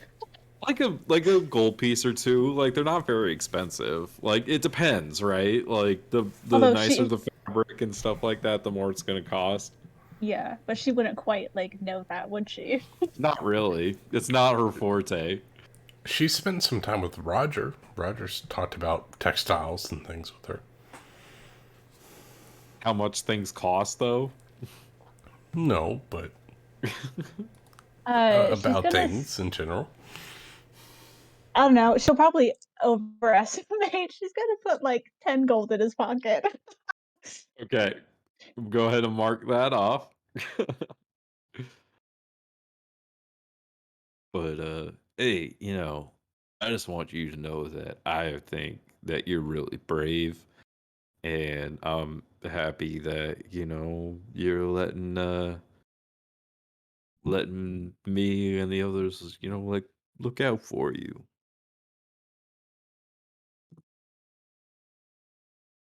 Uh, I'm glad that I have you guys.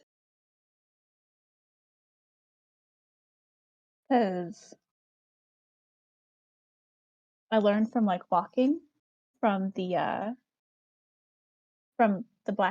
Blackwell forest to here. Being lonely sucks. It really does. Hey, I'm happy to have you two. And hey, I'm happy to know that you're happy and that we're doing an okay job. You want to get some food? Yeah, let's get some food. And the two of you head on up to the house. Scratch heads to the blacksmith shop, changes back to his regular form, and then is gonna do some more shopping for Fox. Is that what he said? Yep. He saw a pattern of cloth in the shop that he thought Fox would really like. Okay. So he went back to go get it. All right, and then you head up to Fox's cart. No, then he heads to the mayor's house. He's got Got guard it. duty. Right. Okay, so but basically the idea is gonna be Scratch, Maverick, Alice, and Fox at the manor. And Rebecca's going to be at the Soul Theater. And then everyone else is going to be at the sheriff's office, right? Yeah, Yep. Valron and Roger at the sheriff's office. Right. Well, that's where I would like to end it so I can prep the evening and have that be something that everyone can be here for. That was fun. That was fun. I had stuff for everyone else, but they never showed up. So that's why I was like, I'm a little short on material for this. So thanks for filling that space there, y'all. Well, when you ask us to roleplay, one of our characters is going to start up a relationship. Romance ensues. Romance I thought ensues. that was probably my favorite part of the episode. Honestly, I was just like, oh my gosh, like it was just in the moment. You were just like instantly, you're like that person, yes. Laser focus.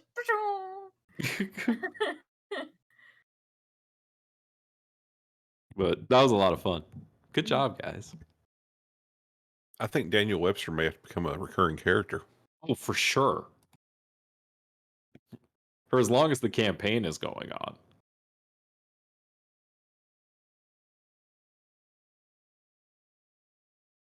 You know, Summer, I did have a whole thing about what you were going to learn in school, and I get to save it for another day. There you go. See, my thought process No. You have to come up was with a whole new lesson plan. You taught that to the kids who showed up today. Oh, did I? my thought process was, since we were missing essentially half of the party, that I was like, oh, I will create RP by Alice just not going to school. I mean, I loved it, especially like that moment where you basically got caught. Like that And was lied. great. It And was basically fantastic. told I don't know this man, Roger, you can't believe him. Who is this guy? You believe him Stranger over me? danger. Alice straight up pulled the stranger danger card. I just like how Roger didn't question it. He was like, "Yeah, sure, okay." I trust this little girl. I trust this 5-year-old child. She's 10.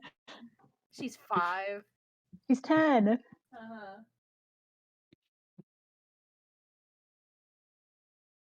She's 5. Now, who are we supposed to believe?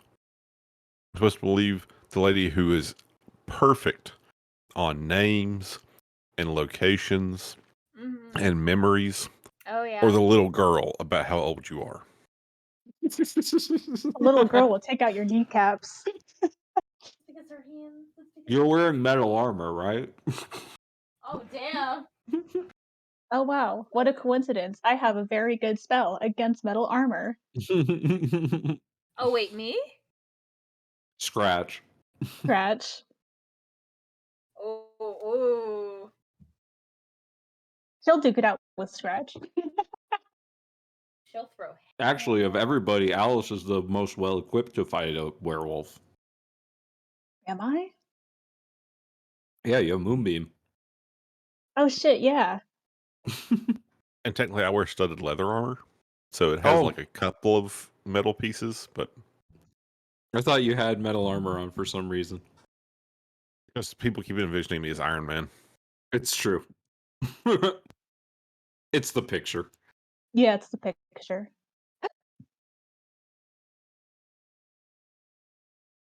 I was surprised you guys didn't do anything against Mr. Sir. I thought for sure you were going to make a move. You can't start a fight in the No, middle of town can't in do front of that. everyone, In right in the broad middle of a daylight. campaign. With what? I 3 mean, members I of guess the I party didn't missing? have as much faith in you. I thought I could tempt you. Well, I think too. We were missing 3 members of the party. Had everyone been there, then maybe we'd do it. I We're mean, running a Roger very stood up to professional fight campaign the here. Black Rider, and nothing happened. So Yeah, I was expecting, the sheriff to do something, and I'm like, The sheriff's a let's pussy. step back. Yeah. Well, he's not Yeah. stupid. That's the thing. Roger's stupid. We need more stupid people in power. Hence, vote for Maverick. He'll do something stupid, but he'll do it right. I was so stressed when Mr. Sir was there, because I told Rachel, like, Alice only knows what she's been told about Mr. Sir, and she wants to form her own opinion. Mm-hmm. But at Yeah, the same that would time, have been a good moment to witness, right?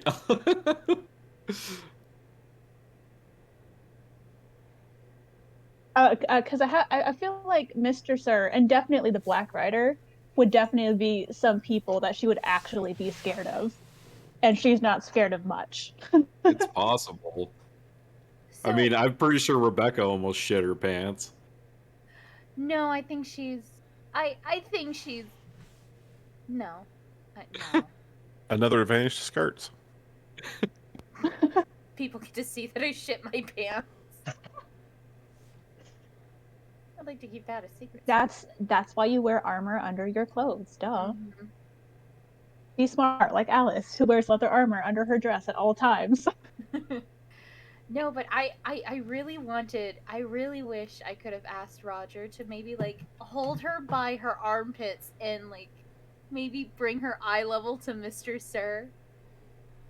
Or just someone strong enough to pick her up by her armpits so that way she can make direct eye contact with her, and that was something I was hoping to do.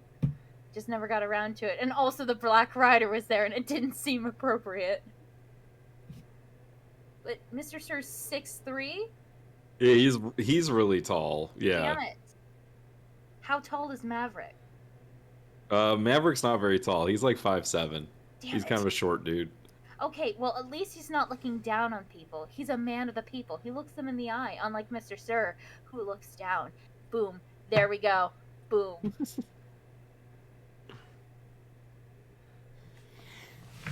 What an asshole.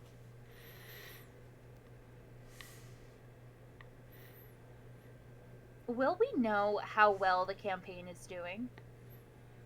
Like, is there an in-game something we could look at to maybe gauge the progress, or is it just going to be like word of mouth, general vibes? Oh, you mean for like, do you want poll numbers? Yes. Yeah, she wants the horse race polls. Yes. You're gonna have to conduct a poll, I guess. Damn it. It's almost as if this is the That this is the Wild West and that CNN doesn't exist. Yeah, damn it.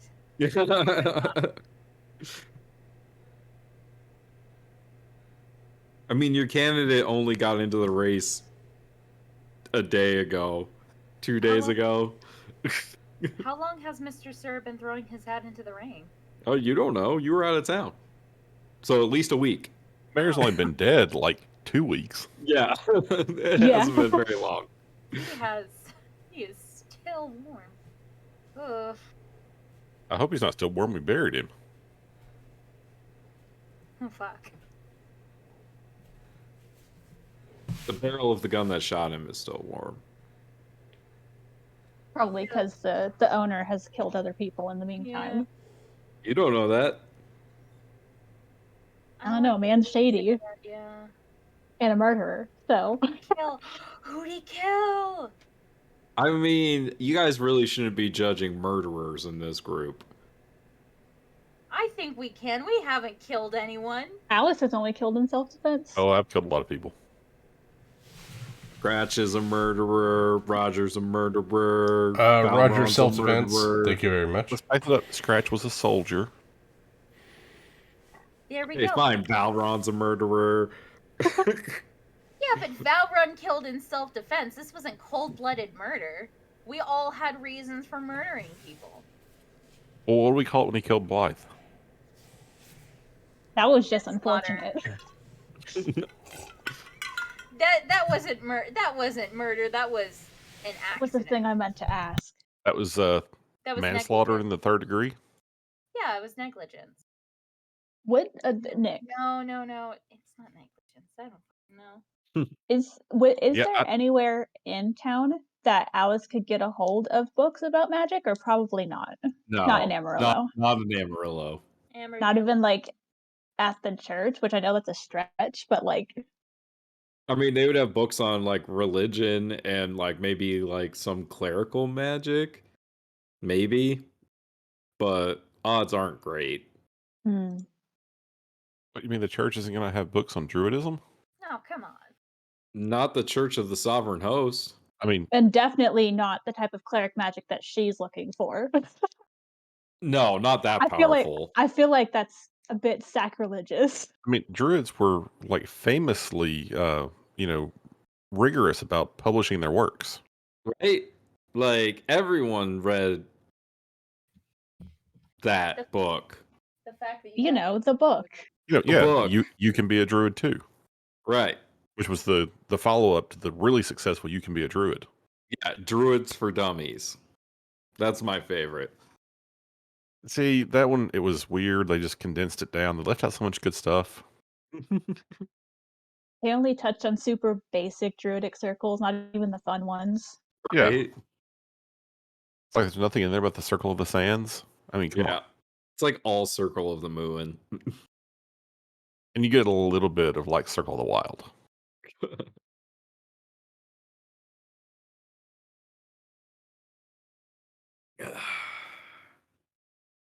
Well, no one died, everyone.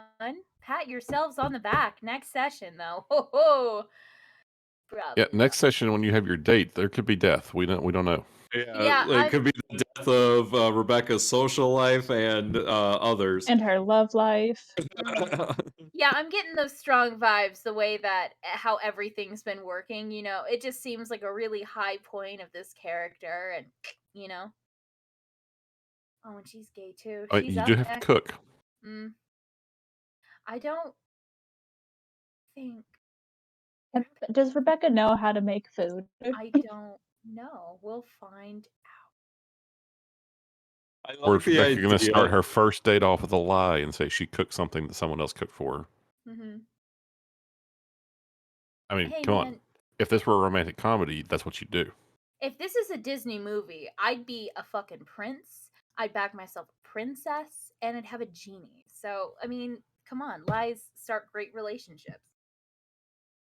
That's what Aladdin told me. Also, straight rats.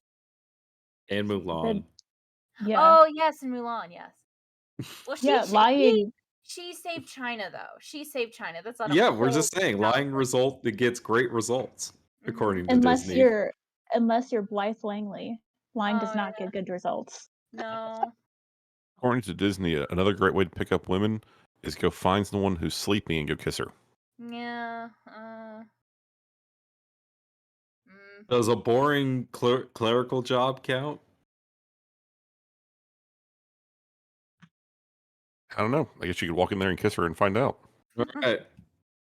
I mean, it's definitely for the par, because, she was complaining about how her dad was trying to, urge her to marry somebody. So it's true. You're already on par for a Disney movie. There you go. I liked it how, like, the second I said that, Rachel's like, "I'm in. Let's do this." Yes, we haven't had enough romance into this campaign yet.